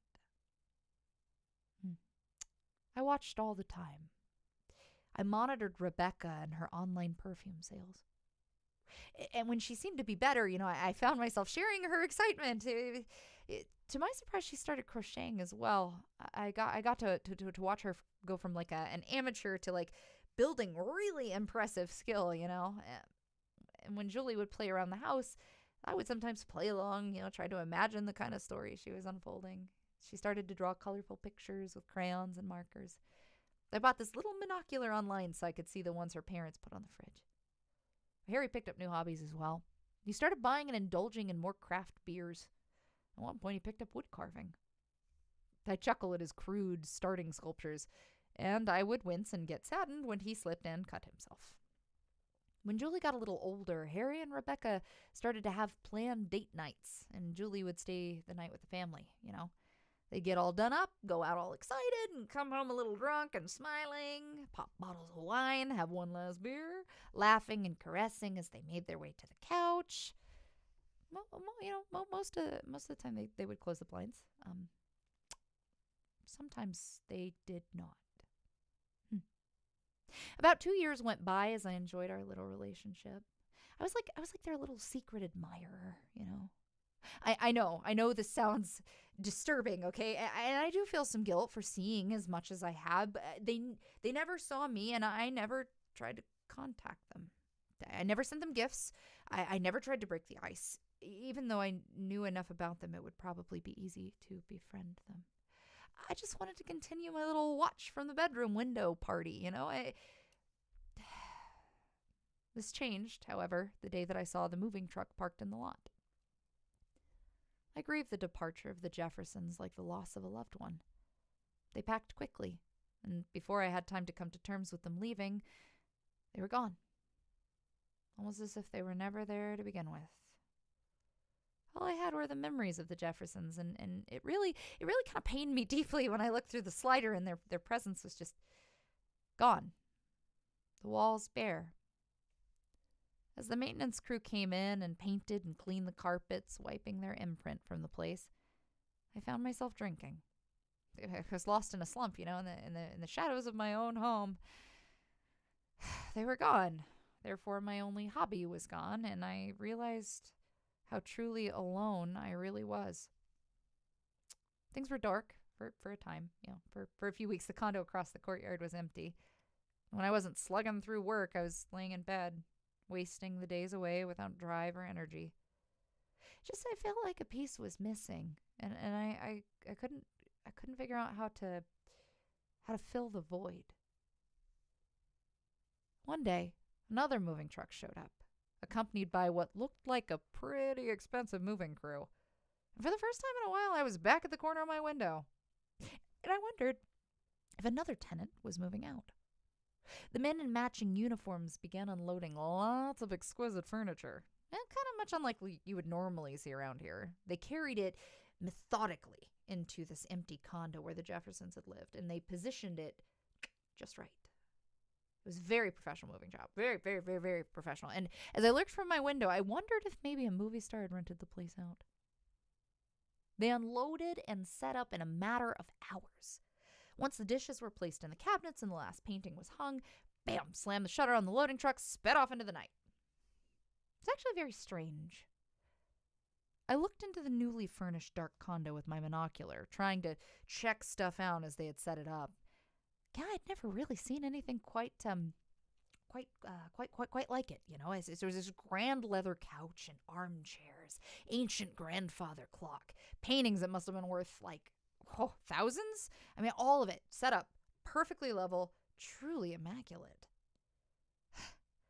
I was so focused looking over the possessions with my little monocular that I jumped when somebody turned the lights on. I pulled the monocular down and looked to see somebody standing in the condo, almost like a statue. A young man stood by the light switch, looking around the room slowly at all of his possessions with this slightest grimace of disgust. He was wearing all black, his skin pale, his eyes sunken. He moped around the condo, painfully slow, his head cocked. He was just looking at each furnishing one at a time, and it was strange. His face was mostly void of emotion. He tucked his hands in his pockets and did this through every room. I watched with great interest, almost stunned to see a tenant just so suddenly. I mean, I couldn't deny the excitement I felt, but something was off about that guy. Something that made me really uncomfortable. I couldn't explain it. The incredibly odd fellow took 20 minutes to finish his rounds, and I watched in awe throughout the whole ordeal. When he finished, he stood in the living room once more with this quivering lip drooping into a frown, and he was awkward and strange, but I just couldn't help myself. He just stood there, staring, and I'd felt so starved since the Jeffersons had left. I don't know. I watched him in silence across the courtyard. With what looked like shaking hands, he got his phone out of his pocket and dialed, holding the phone to his ear. And whenever his call connected, he looked like he was mumbling at first, his small words spoken slow. He started shaking his head frantically, blinking his eyes like he was trying to wake from a dream or something. And then without warning, he was holding the phone in front of his mouth, screaming into it. It just raw anger, shouting into the mouthpiece of the phone, just spit flying all over the place, I could read his lips so clearly, it was like I could hear him shouting in my own head, just over and over and over again. He yelled at the person on the other end of the line. I hate it, and I hate you. That's what he said. Suddenly, after another bout of screaming, he looked at the cell phone with pure rage and threw it into his television, sending it crashing through the flat screen. It had to be at least a 70-inch, and now it was just destroyed. I jumped again and decided that I had watched enough for now. Enough. I didn't want him to see me, especially after an outburst like that. I left him to it, and I returned to work, hoping to get through a big project I was dragging my feet on. Local car dealership in town was just going under, new management already looking to take over once they threw in the towel. They wanted a design with this old lot spinning billboard, something sleek and new to scrub out this like mom and pop look that it had had before, There was this talk of me doing the layout for their business cards as well if I delivered. All the more reason really to climb out of my slump and get back to the grindstone. It would be nice to focus on something constructive. I sat at my computer and I pushed the new neighbor from my mind, plugging away into the night. I worked into the late hours of the night, my mouse and keyboard clicking away as I found the right color scheme and layout on the billboard job. Time had been a blur. I had stopped eventually to brew a new pot of coffee, getting up to refill my mug and take a leak. I checked the time at the bottom corner of my screen. It was 2:23 a.m. My progress had been pretty good, so I decided to call it for the night. I stretched and I headed to the bathroom, sprawling out as soon as I was off my feet. I looked up at the ceiling in the dark, feeling the caress of sleep already luring me. My eyes grew heavy. But before I closed them, I found them drifting to the blinds. I could just take a peek. What would it hurt? He probably wasn't even awake, right? There's no harm in checking, after all. I sat up with a little excitement and creeped to the window and stood in the position that I had done hundreds of times before. I cracked the blinds ever so slightly and I leaned in. As soon as I looked at the condo across the street, goosebumps crawled across my skin. The new tenant was sitting on the couch with the lights off, illuminated only by the glow of his broken TV. The flat screen was a distorted mesh of colors, cracked black and white with rainbow streaks from his tantrum earlier. He just sat there in silence, arms at his side, just blankly staring. His cell phone was still lodged in the screen. I rubbed my eyes in skepticism, thinking oh, maybe I'm hallucinating. I've been sitting in front of my computer for quite some time. Surely I was just imagining it, But I looked again, and he was still there, frozen on the couch. What the hell was this guy doing? I watched for a while, going back and forth between his dead eyes and the destroyed screen. He didn't move a muscle. It almost looked like he wasn't breathing. It was hard to see with how dark it was. The seconds ticked by as neither of us moved. And this voice in the back of my head just started to nag at me. What if he actually was dead? I remember the monocular on my desk, and I broke my gaze to actually retrieve it. I shivered as I walked to my desk. This unsettling sight sent chills down my spine. I found myself rubbing my arms like the air conditioning had been blasting for far too long. I got the monocular from the desk drawer and quickly returned to the window. Discreetly, of course. I angled it through the crack before looking through it. The looking glass exploded with color, and I realized that I had it far too close to the right side. My entire view, broken flat screen, 100%. I started panning the monocular slowly towards the couch, carefully trying not to rustle the blinds. When I reached the couch, I saw nothing but shining leather. He was gone. I lowered my looking glass in confusion and nearly jumped out of my skin. Standing in front of the sliding door was the tenant, and he was looking right at me. I gasped so loud, and I crouched in a panic, knocking my head on the windowsill, the blinds ruffling slightly. I cursed at myself for being so stupid. I just had to look. I couldn't leave him alone, and now he saw me. I continued to crouch like a coward, not exactly sure what to do next. In my few years of people watching, I had never been seen. Never. Not once. This guy was full on staring at me. How he knew I was there in the first place, I had no idea. There was no easy way out now. I mean, I had to deal with my situation. Maybe if I tried to play it cool, he wouldn't call the cops, I guess, I didn't really know. After a deep breath, I peeked as slow as I could. He was still there, standing in the dark. staring at my window. Oh, God. Feeling like a piece of shit, I sighed and stood up. I pulled the drawstring for the blinds, held my hands up sheepishly, like, oh, my bad. I held my breath and I waited for a response, but he just stood there, awkwardly. We looked at each other for a time, neither of us really breaking the eye contact. I waited for him to get his phone, call the police, something, and then I remembered that he had thrown it through the TV. I couldn't really make out the details from so far away, but I swore he was smiling, When the uneasiness reached its peak, I kind of just shrugged and waved as if to say, all right, good night then. And then I grabbed the drawstring and let the blinds fall. Felt pretty embarrassing. I didn't really know what else to do. So I backed away from the window and I scurried to the front door, making sure it was locked. It was. My living room was pretty bare. Very basic couch, TV setup. The blinds to my balcony are always closed. I don't smoke, so I've never actually really had a reason to go out on it, But with my lights off, my door locked, I stood behind the blinds, wondering if he was still watching. I mulled it over for a while before deciding to look, and I held my breath before peeking. His living room was empty. And I breathed a sigh of relief. I wiped sweat from my brow. I was actually a bit surprised at how worked up I'd gotten. It was probably just an awkward misunderstanding, something. Feeling exhausted over the whole thing, I returned to my bedroom and collapsed on my bed. I laid there for a minute, just tossing and turning restlessly in the dark. The silhouette of the man was still in my head.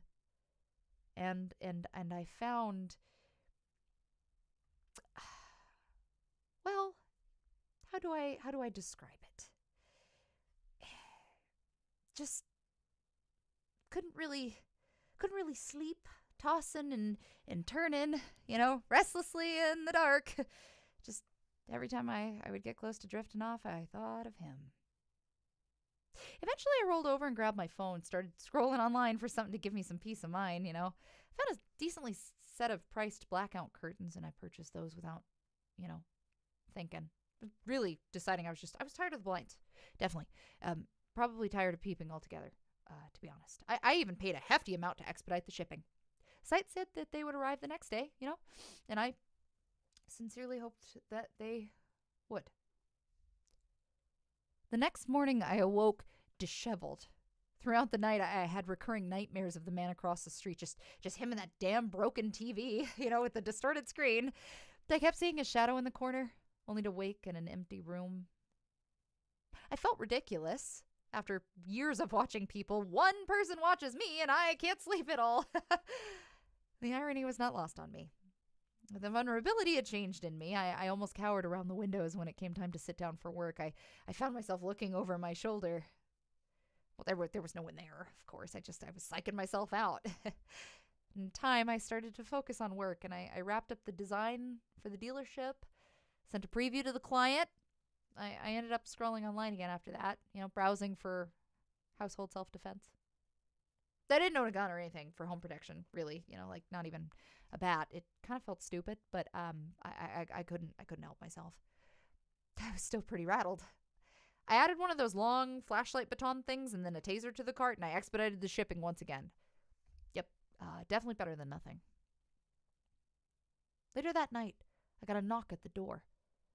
I was on the couch playing on my phone when it happened. The sound nearly made me piss myself. I got up and I tiptoed to the door, almost wanting to not check at all. Looking through the peephole, I saw the delivery driver impatiently waiting for me to sign. Whew, I was still on edge. The sight of him was a relief. I opened the door and I signed for the package. The box was, big and heavy, and I set it on the kitchen table. I opened it quick and saw that it was my blackout curtains. I guess this time the extra money was worth it. A little excited, I opened them up and carried them to my bedroom.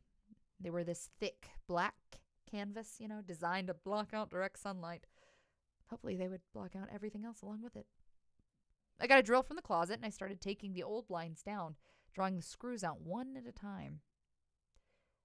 It wasn't until I was pulling them down that I realized that he was watching me. I couldn't help but jump. I dropped the blinds in a fumbling mess at the side of him, this grin visible on his face the entire time. He was standing in the living room in front of the slider with the lights on, like he was waiting. How long had he been there? In the background, the flat screen still had the glitched spiderweb from his cell phone. I gave this awkward wave, and tried to go about my business, but I couldn't help but notice he was holding something. Something white and rectangular. When he was sure he had my attention, he showed it to me, holding it in front of him so I could see it. It was a large piece of poster board with a simple message drawn with big red letters. I saw you watching me. I put my hands up and I waved them, shaking my head as if to say that there was a misunderstanding, He shook his head, slowly, like I was wrong. I made some more hand gestures to try and convince him, but he started turning the poster board over, which made me stop. There was more writing on the other side. I like to watch, too. I felt the knots in my stomach and the chills tingling down my neck. He was nodding slowly now, this big smile on his face. Panic started to wash over me, and I started to put up the blackout curtains, shaking hands, and he saw me struggling and started to laugh, grabbing this marker while I tried to do this rushed install, and he started scribbling with the cap in his mouth, and I started running the screws above the window to speed the process up, and I ran the screws through the curtains themselves and into the drywall, whirring the drill wildly while he scribbled. It was a hack job, but it would suffice. He put the poster board against the glass as I half-assedly draped the curtains and the screws. I only saw a glimpse before shutting down the view completely. See you soon. I backed away from the window and did the same as the night before.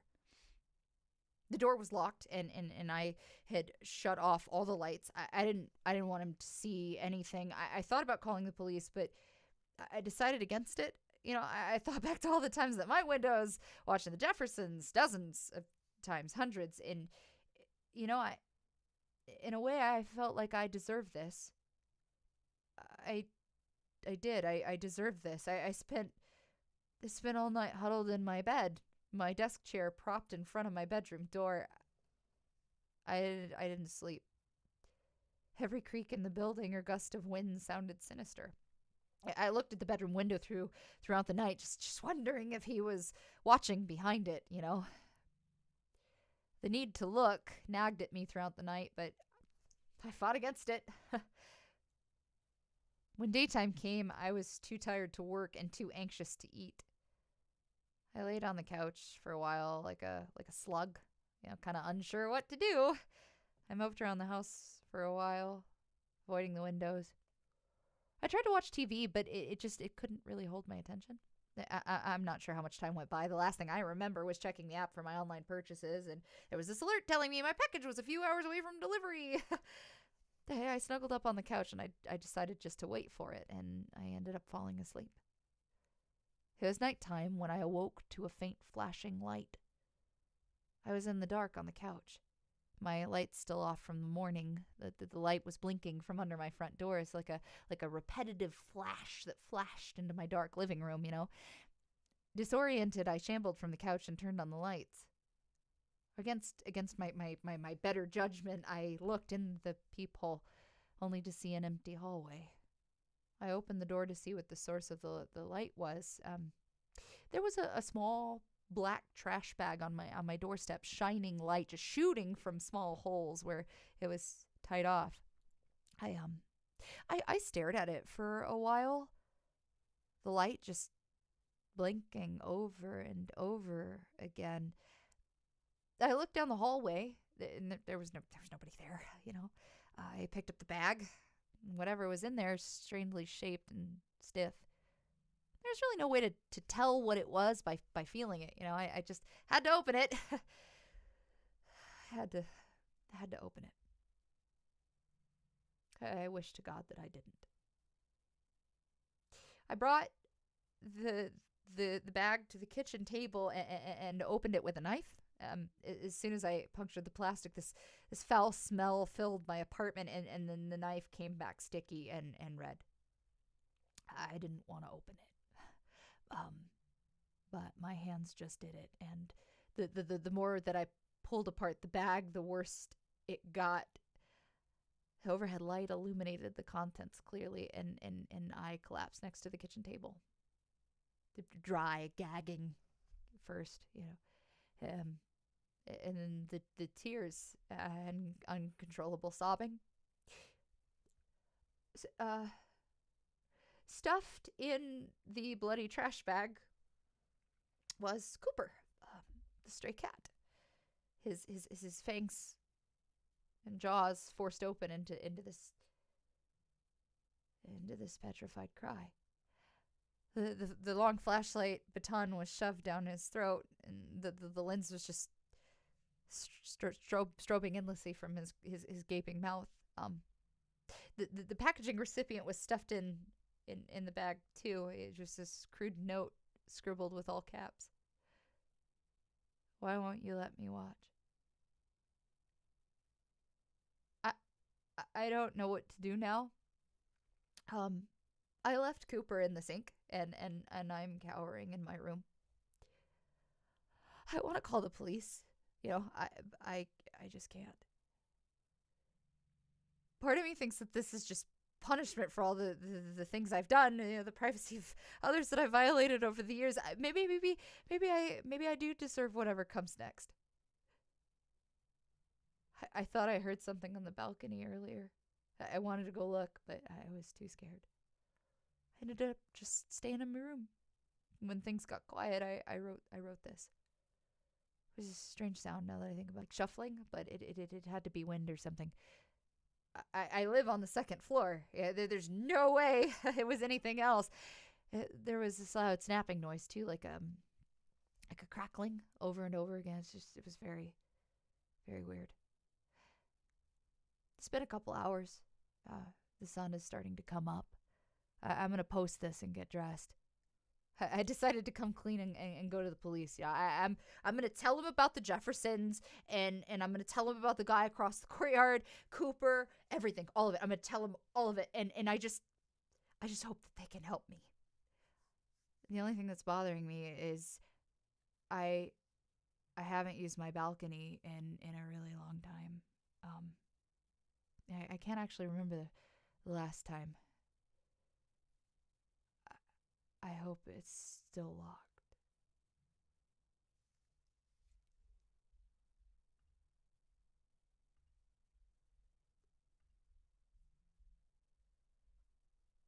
Hold on 2 seconds. Oh my god. I will read comments in 2 seconds. Please hold. I want to make sure that this gets saved.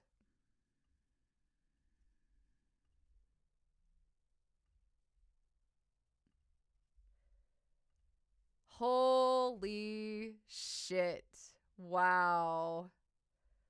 Oh my god. That was fucking wild and extremely stressful. I have no words. I'm not sure I understand. Me either, Siri.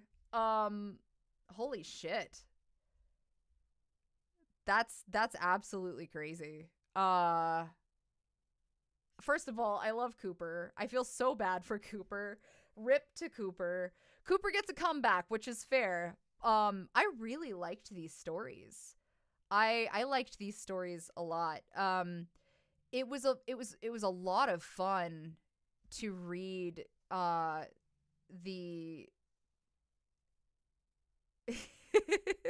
Haley just texted me. That was so fucking good. It really was. That reading was a lot of fun for me. I definitely really enjoy putting a character into an acting sense. And I almost feel like it happened naturally throughout the narration of the story, which was really cool. All three of those stories are phenomenal. I'm very excited to get the actual recording to you guys along with the videos.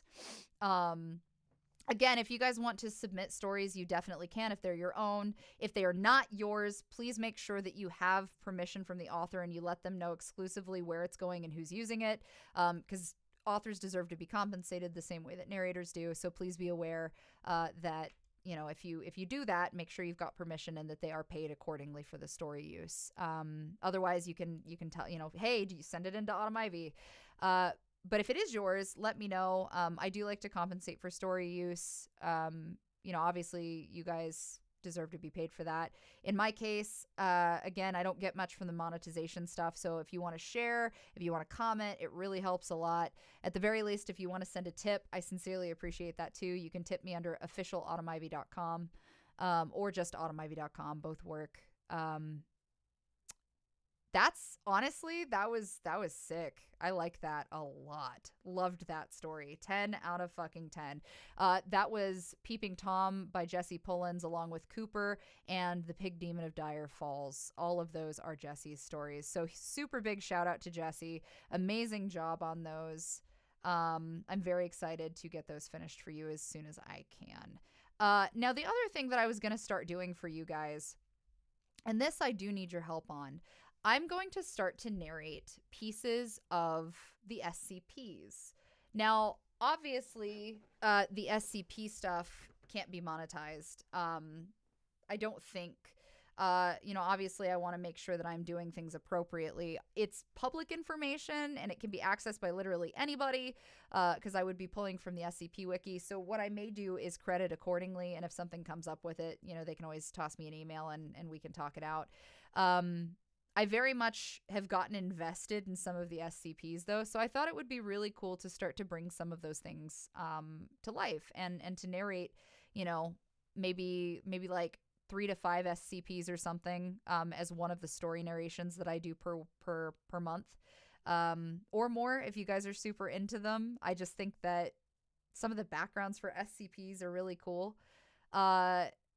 Maybe I'll put up a poll or something and you guys can tell me how you'd like them to be read. I can do it kind of in like this commercialized way. I can do it creepy. I can do it, I don't know, tons of ways. So if you want to hear some of the SCP pages narrated, let me know, and let me know how you'd like to hear them narrated. I have a lot of fun doing these, and getting into the role of it is definitely exciting. Maybe I'll don a little lab coat or something and we can make it a fun thing. If you wanted to send stories or if you had submissions, my information is under officialautumnivy.com. You can send it to the emails in question. I also believe that there are emails in my comments section on YouTube. So if you check my YouTube out, you can find that as well. But yeah, it would be a pleasure. Shit. That was fucking riveting. I guess I can do one of the SCPs really quick. I'll tell you what, since you guys are live, I was gonna start with one and literally work my way forward, but I will do unless you want me to start with number 1, because that's what I was going to start with. So if you want to hear SCPs, do you have a specific one, or would you like me to I don't know technically if Anne Rice falls under common because she's since passed. I have a feeling that her estate probably has a problem with that still. That's something that I would probably have to either have permission for or just not monetize it, which is totally fine. Again, I don't mind doing stories under a situation of it not being monetized. But again, tips are sincerely appreciated when I do those. 682 IIRC, the Unkillable Reptile. Fuck it, start at 1. Trash Baphomet says fuck it, start at 1. I'm excited. I know everybody's got a favorite fucking like SCP, so I just think it would be really cool to have that. 70-ish years after death. That makes sense. Yeah, well, it's the same thing as like Stephen King. Like, I really want to read Lisi's story, so if I do Anne Rice or Lisi's story, it would have to be like very clear it's not monetized. I'm not really sure how else to do it, so let's start with number 1 and work our way from there. How about that? What is it? It's the SCP wiki, I think. Yeah, okay. So we're literally just gonna start with 1 and work our way down. Technically SCP-1 is blocked, so especially because there are many. Let me see if I can.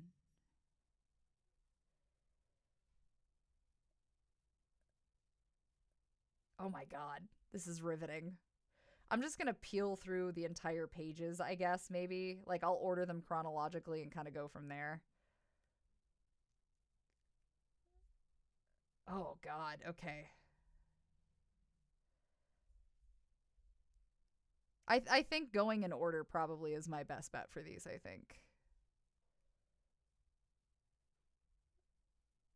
The tree that won't scream. All right. Let's start with number 1 and then we'll go from there. I want to see how these do as well. So I also have to start prepping for the Accounts from the Lonely broadcast station stuff. I don't want to do those until next month though, because I have some ideas and it's going to require filming because I want them to be really good. So let's do this. All right.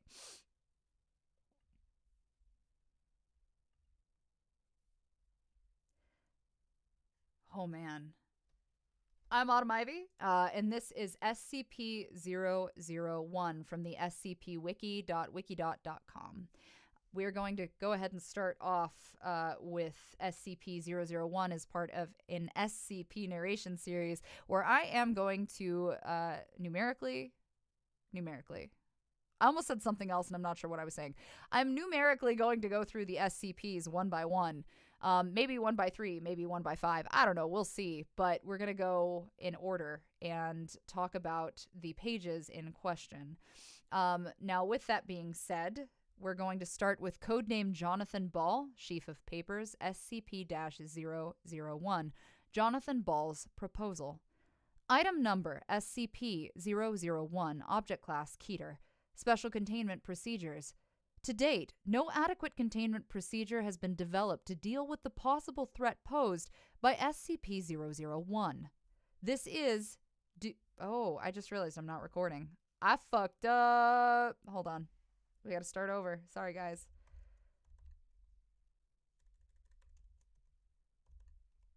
Okay, and then I'm just gonna put SCP Wiki. I think that's easier. All right, there we go. That's what I get for not paying attention. It is. Extra bonus live narration. Yeah. Okay. All right. Let me get this started. I'm Autumn Ivy, and this is SCP-001 from the scp-wiki.wikidot.com, starting with Jonathan Ball's Proposal. Item number SCP-001, Object Class Keter, Special Containment Procedures. To date, no adequate containment procedure has been developed to deal with the possible threat posed by SCP-001. This is due, in part, to the controversial nature of the item and debates concerning the necessity of its containment. This controversy is reflected in the item's changing object class and the procedures utilized in its containment. The current administration, despite charges of paranoia, has classed the object Keter while requesting permission for a higher object class to be created and applied uniquely to this item, considering it to be the most dangerous of all known or possible items. The reason for this classification and changing attitudes towards SCP-001 are dealt with in the description and notes. At present, SCP-001 is located in a code-locked briefcase made of a high-tensile reinforced polymer. The room and the briefcase are monitored at all times by security cameras. The briefcase cannot be opened without unanimous special clearance from all current O5 officers. The briefcase itself is stored in a small, fully lit, single-room off-site building erected in redacted. Class D personnel are posted to guard the building but may not enter without the aforementioned agreement from the O5 officers, under threat of immediate termination. This off-site building exists for the sole purpose of housing SCP-001 and is wired for detonation in an emergency. It is the opinion of the current administration that SCP-001 represents the greatest threat to national and global security known to exist. Nevertheless, due to special circumstances regarding its mode of function, further research on the item is disallowed, despite its promotion in the past when 001 was contained in minimum security conditions. Description: 001 is a simple sheaf of papers, stapled together in the top left corner. The top sheet is a covering sheet reading simply, "Confidential report on special items, classified." The number of subsequent papers stapled to this covering sheet is indeterminate and have ranged from 3 to 30. The report is unsigned and its origins are unknown. The first appearance of this report was on Redacted, when it appeared on the desk of Redacted, deceased. The report at the time described the living room, i.e. SCP-002. Shortly after reading the report with incredulity, Redacted was contacted by phone regarding said item. The next time Redacted perused SCP-001, it described not the living room motherboard, i.e. SCP-003. Redacted immediately closed SCP-001, thinking it was a different report, and searched for the original report on SCP-002. Not finding it, he again opened SCP-001, and this time it described not 003, but, quote, "the 12 rusty keys and the door," i.e. SCP-004. Redacted closed the report once more and opened it immediately to read of skeleton key, i.e. SCP-005. Next actions of Redacted might have been: at varying times following this incident, the aforementioned items were discovered. Insufficient research exists concerning the correlation between SCP-001 and all other known items. However, it has been established that every event regarding the discovery of a new SCP item has followed a report on that same item appearing beneath the cover sheet of 001. The current administration regards this coincidence as proof of causal connection. Additional notes: whether SCP-001 is to be regarded as an advanced warning system or whether 001 itself is to be regarded as the creator of the items requiring special containment remains to be seen. However, the distinction is unimportant in the eyes of the current administration. The fact remains: no new SCP items appear unless SCP-001 is opened and read. It is for this reason that the current administration refuses to repeat the mistakes of the past, mistakes that have resulted in over 1,000 SCP items coming to the knowledge of the SCP unit. Arguments concerning the non-lethality of the SCP-001 itself is theoretically beneficial use as an SCP warning system, or its use as a progenitor of advanced biological and non-biological weapons have not swayed the current administration, nor have arguments criticizing the extreme containment procedures employed in respect to an item that displays no nefarious qualities and is not animate as such. Critics are reminded that these procedures are intended not to contain the team itself, but to isolate it from human interaction, which is to be regarded as the true threat. Although the current administration refuses to remove the object from isolation, barring special authorization as noted above, past administrations have counseled daily with the item, and future administration will no doubt counsel similar behavior. Nevertheless, it is the opinion of the current administration that, barring the destruction of SCP-001, it is to be contained until such a time when responsibility for its containment falls upon future administrations.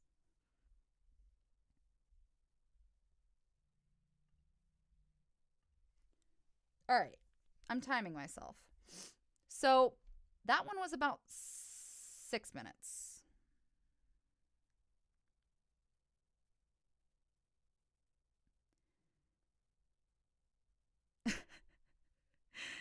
I feel like that's exactly how it goes. Like they're having conversations with other agents, and the agent's just like, redacted. So anyway, I was banging Ted's wife on Tuesday. Redacted, if you know what I mean. Like, there are tons of SCP. Tons of SCP. So that was about 6 minutes. I think we can keep going. I think we can get through number 1. I want to try. Okay, so Let me do this. I'm gonna feed it in like a news report, I think is how I want to do this. So I'm gonna give it a couple seconds silence and then move on. So Dr. Gear's proposal. Item designation number 86243AR-001. Warning. Item displays aggressive and dangerous behavior. Description of item. 6 foot 5 inch tall, 97 pounds. Average. Varies by 5 to 10 pounds, higher or lower. Unknown age. Gray, brown skin. Maybe bruising. Eye, unknown. Color, milky blue. No hair. Emaciated appearance. Bone and muscle structure unlike any recorded species. Legs are long and thin, ending in sharp black points. 3 fingers on each hand, also ending in black points. Legs and arms are twice as long as torso. No reproductive organs, anal orifice, ears, nose, or pores anywhere on body. Head is spherical, very large in proportion to body. Neck appears too thin to support head. Mouth extends halfway around head. No lips. 21 teeth spaced randomly around mouth. Many appear broken, rotten, or chipped. Eye is a large, ball-shaped, milky blue sphere, presumably kept in the head or throat. Appears to, quote, roll into the mouth when mouth is open. Has no pupil or iris. Detail of current containment. Room is lead-lined and kept lit with floodlights. Temperature is kept at 98 degrees with 100% humidity. Room is sealed with a reinforced steel blast door. Outer area patrolled by guards with high-powered strobes. Anybody entering the containment room should carry a strobe and wear welding goggles.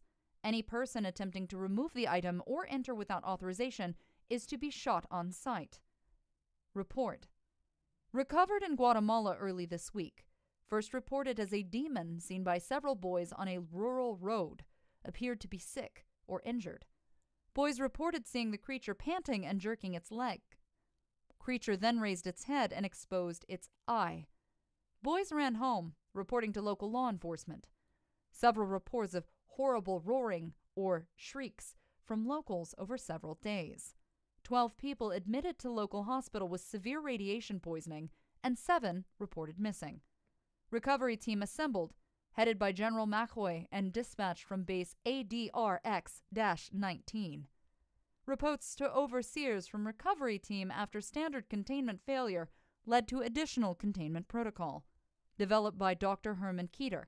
Dr. Keeter was unfortunately killed in initial testing, after which creature was moved to ADRX-19.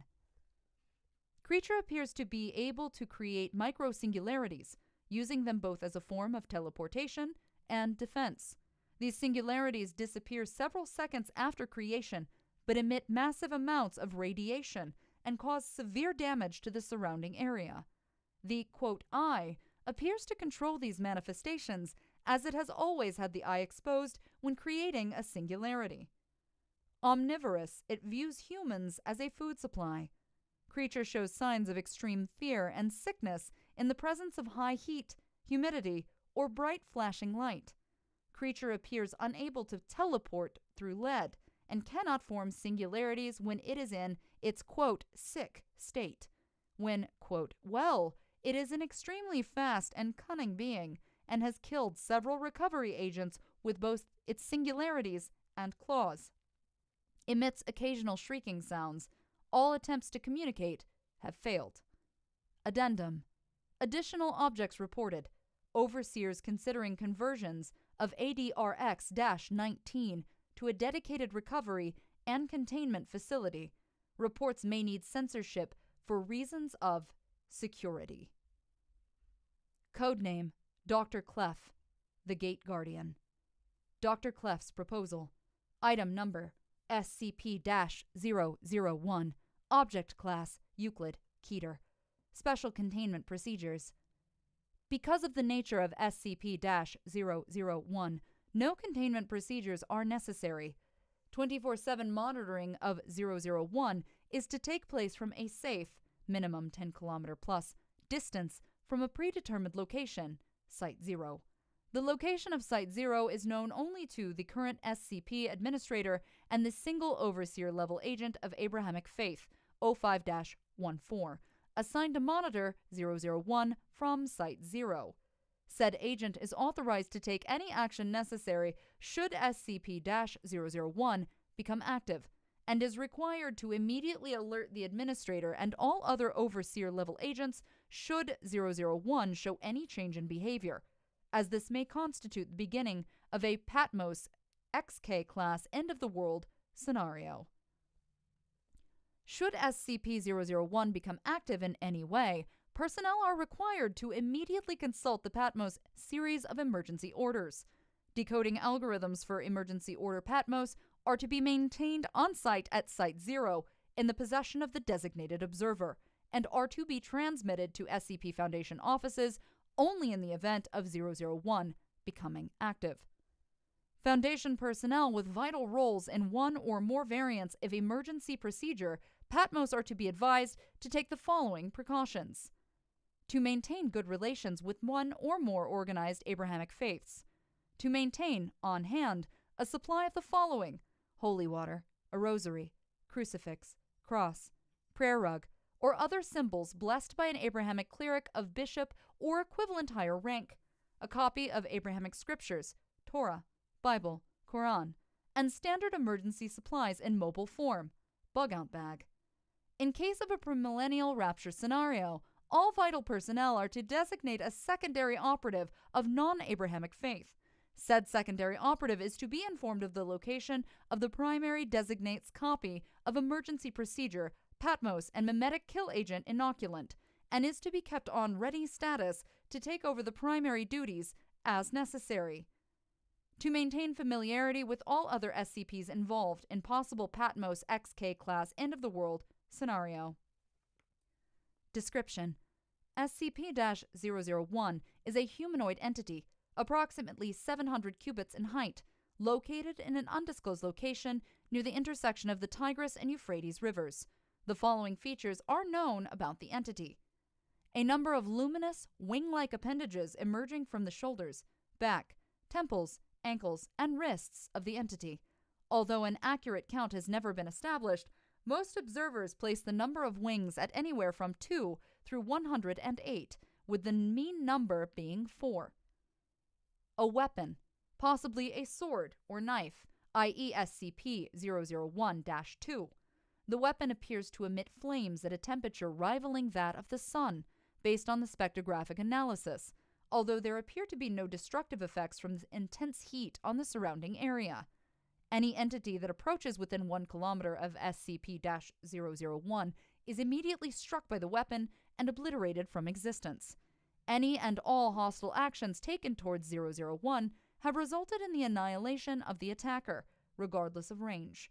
See Incident Report RE Indian Ocean Submarine Missile Experiment, December 26, 2004. 001 appears to be standing with its head bowed in a gesture of supplication, with SCP-001-2 held in both hands, pointed down in front of it. Since originally recorded by the founder over data redacted years ago, SCP-001 has not deviated from this stance. Humans are exposed to 001 report hearing a voice in their heads, giving them a directive which the subject reports cannot be disobeyed. The most common directive is forget, which results in the subject walking away from 001 with no memory of ever having encountered it.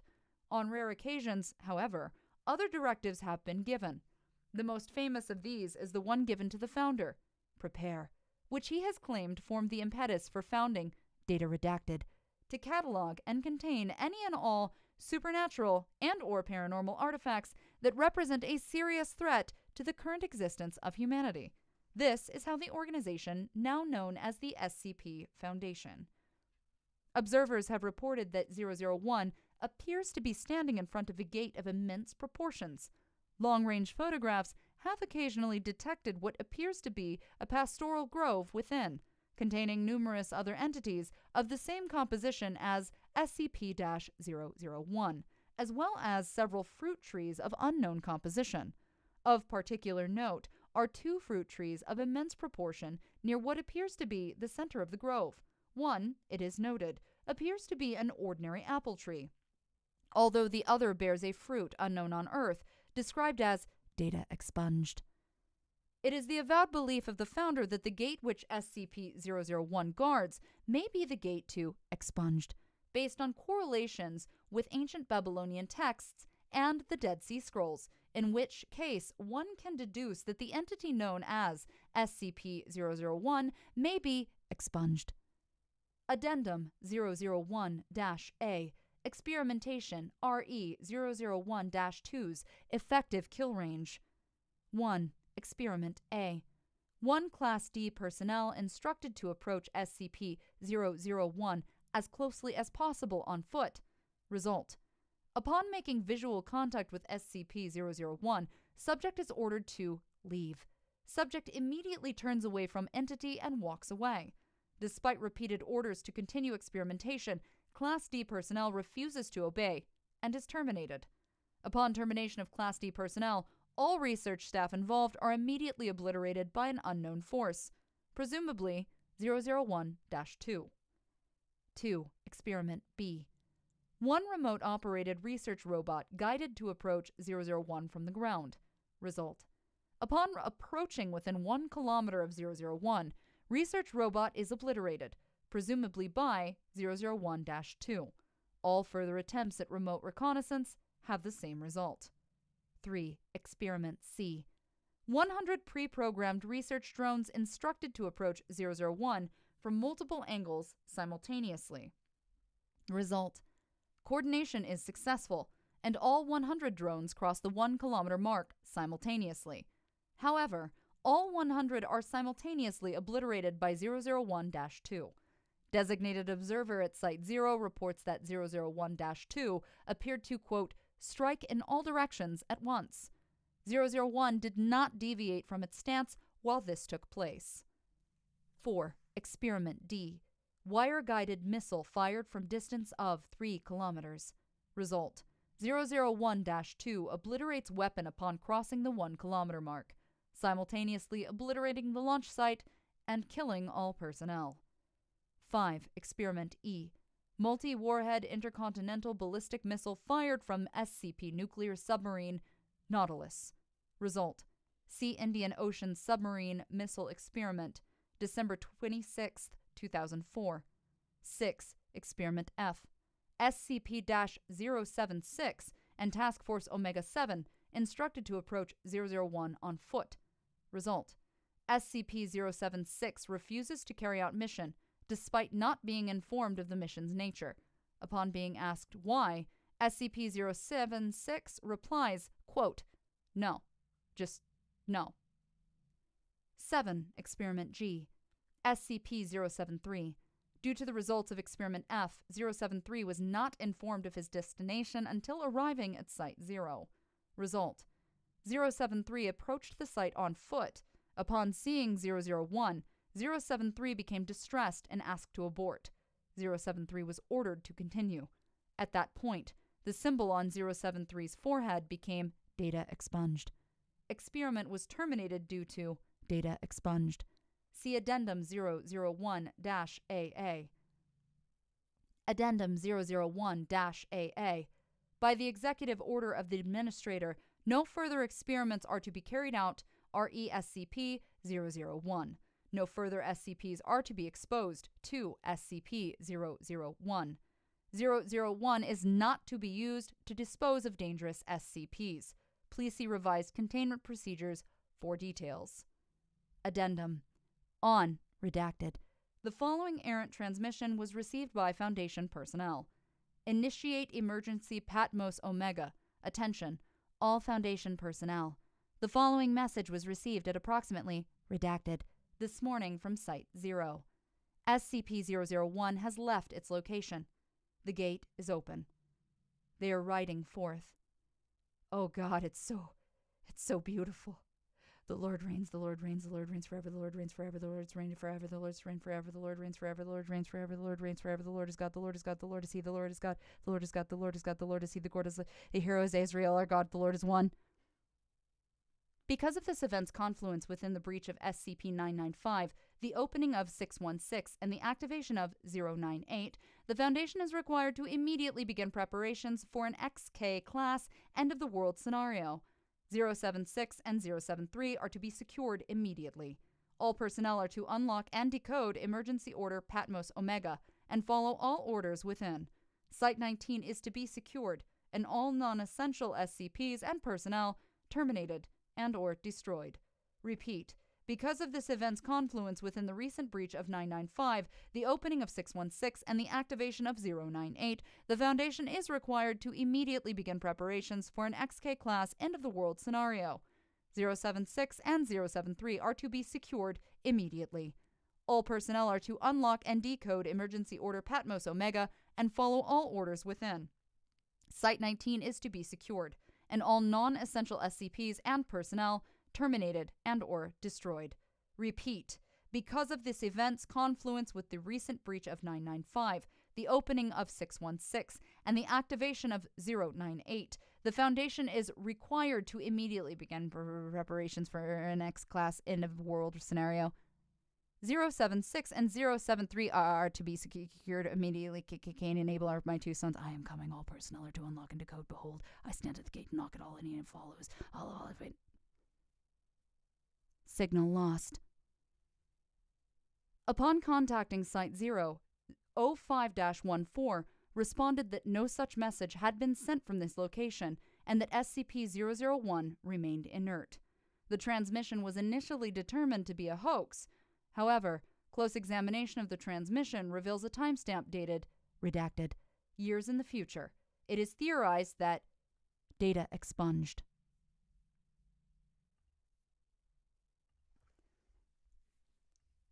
Damn. Yeah, biblically accurate 001. Yo, what's up?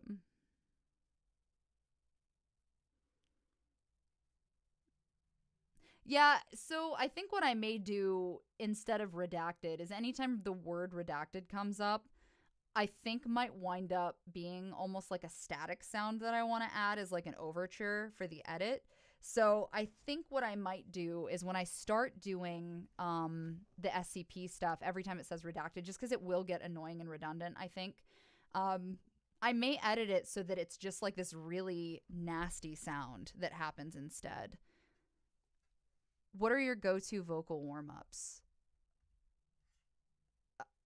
People do vocal. Okay, look, I'm not bullshitting you. People do vocal workouts. Like, I hear about vocal warm-ups. Please don't follow me as an example of a voice actor that you should idolize in some capacity. I'm not it. I have had severe strep throat and all kinds of crazy shit throughout my lifetime, which includes insane bouts of laryngitis. I am the worst possible person to listen to when it comes to advice. So please don't idolize me for that. I am a trash human when it comes to that stuff. Although I appreciate the the thing. Honestly, if I had to tell somebody some advice for something like that, I would probably tell them tea. I would definitely tell people that I am a huge believer in tea.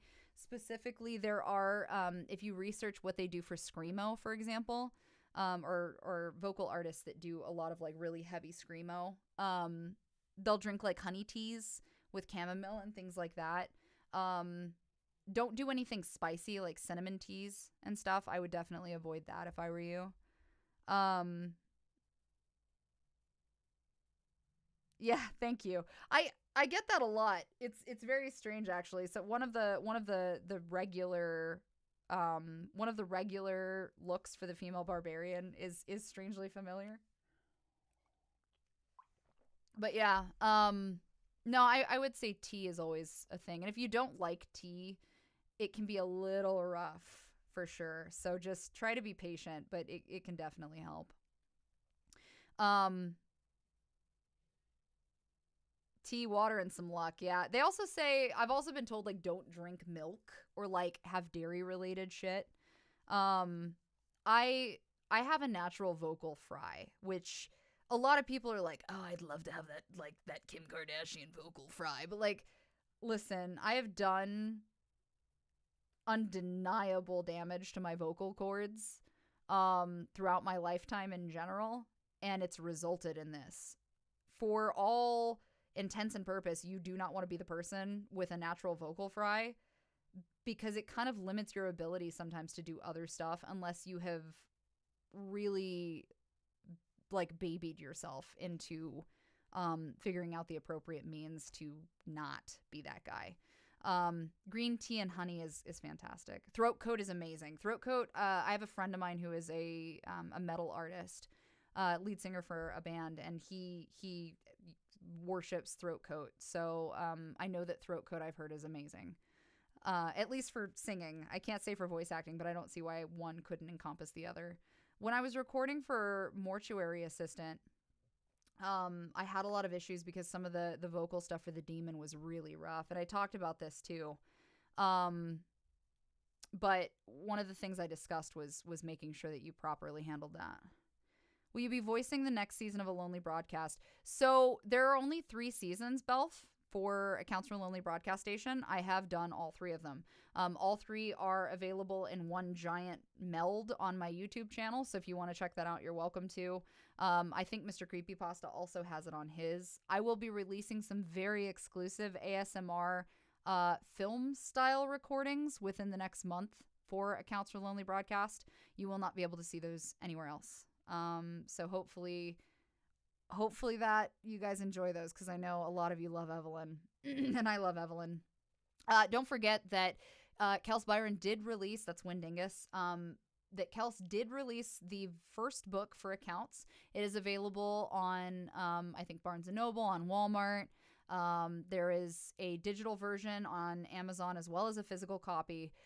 So I would definitely advise that if you have not picked up the novel, you should definitely grab it. I assume that she meant the book, Belf, more than likely. Any news on the book and if the audiobook is going to be a thing? So the book 1 is done. I can't speak on the audiobook. I can't speak on the audiobook. I will tell you that. That's all I can say, is that right now I haven't heard anything actively, but don't worry. I will just say don't worry and leave it at that. In the event that the audiobook does come to fruition, I will tell you that having 3 very distinct voices for Finn, our main boy, Daniel, and of course, Evelyn, is very important. And I know that Kels wants to, oh no, there's not an NDA. I don't have information. Hi, Autumn. How did you get into voice acting as a career? I got into voice acting like 8 years ago or something like that. I mean, I've always been into voice acting. I've always been an actor kind of situation, like lifelong. But specifically for narration, I just started reading stories, and then Spike, Mr. Creepypasta, requested that I give it a shot. So, have you ever voiced a male character? I have. Not specifically for anything other than reading purposes. I can voice male. Usually I can hit either old man range or I can hit like early teen. It kind of depends on what they're looking for. It did kind of, but I think that there's a reason for that. I feel like it was kind of a cliffhanger. I definitely felt like it got the ending it needed, which was that questionable, is it actually over ending? There's so much in that world for Accounts to explore that I will tell you that I firmly believe and will say with confidence that it's not over. I will also tell you, and if you guys want to spread the word, you can. I'm just saying. But I am working very diligently and very hard to see what I can do about turning Accounts from a Lonely Broadcast Station into a film. Kels is aware of this. Kels and I have had discussions about this. I would very much love to see it as a film because I think that it could just rock the sock, or even as a series. I think it could really rock the socks off of some shit. So if you guys are interested in seeing that happen, definitely spread the word, and we'll go from that. What does your old man voice sound like? I mean, it just depends. Usually I can put the country spin on it. Sometimes I can do Beetlejuice, which is really weird. Beetlejuice kind of falls out of my mouth when I'm fucking around sometimes. I used to be able to do Johnny Bravo, but I sincerely doubt I can do that anymore. Like, I did that when I was a kid. Yeah, I would definitely love to do a film. But I'm working on it. Have a good one, Chris. But yeah, I think that is my cue as well. I am going to settle. I have 4 stories in the wings. Gonna be really excited and really interesting to see how that all ties together. If you guys like the narrations and stuff, please remember that tips are sincerely appreciated under officialautomivy.com or just automivy.com. It all helps at the end of the day. I also have merch available if you're interested. But yeah, thank you guys so much for joining me. I will probably do a gaming stream next time just to break things up. But we'll see how the chats and the narrations go and, in the future. But yeah, thank you guys so much for joining me. We'll go from there. I'm a trans female and I go to voice therapy and I use your voice as kind of a goal. Oh, cool. Hell yeah. No, like, if you want to imitate and shit, and it helps, I'm down. I'm excited for you. Did you start out in theater? I did. I did start out in theater. I started on stage. I have big theater actor energy. But, yeah. All right, guys. Thank you so much for stopping by.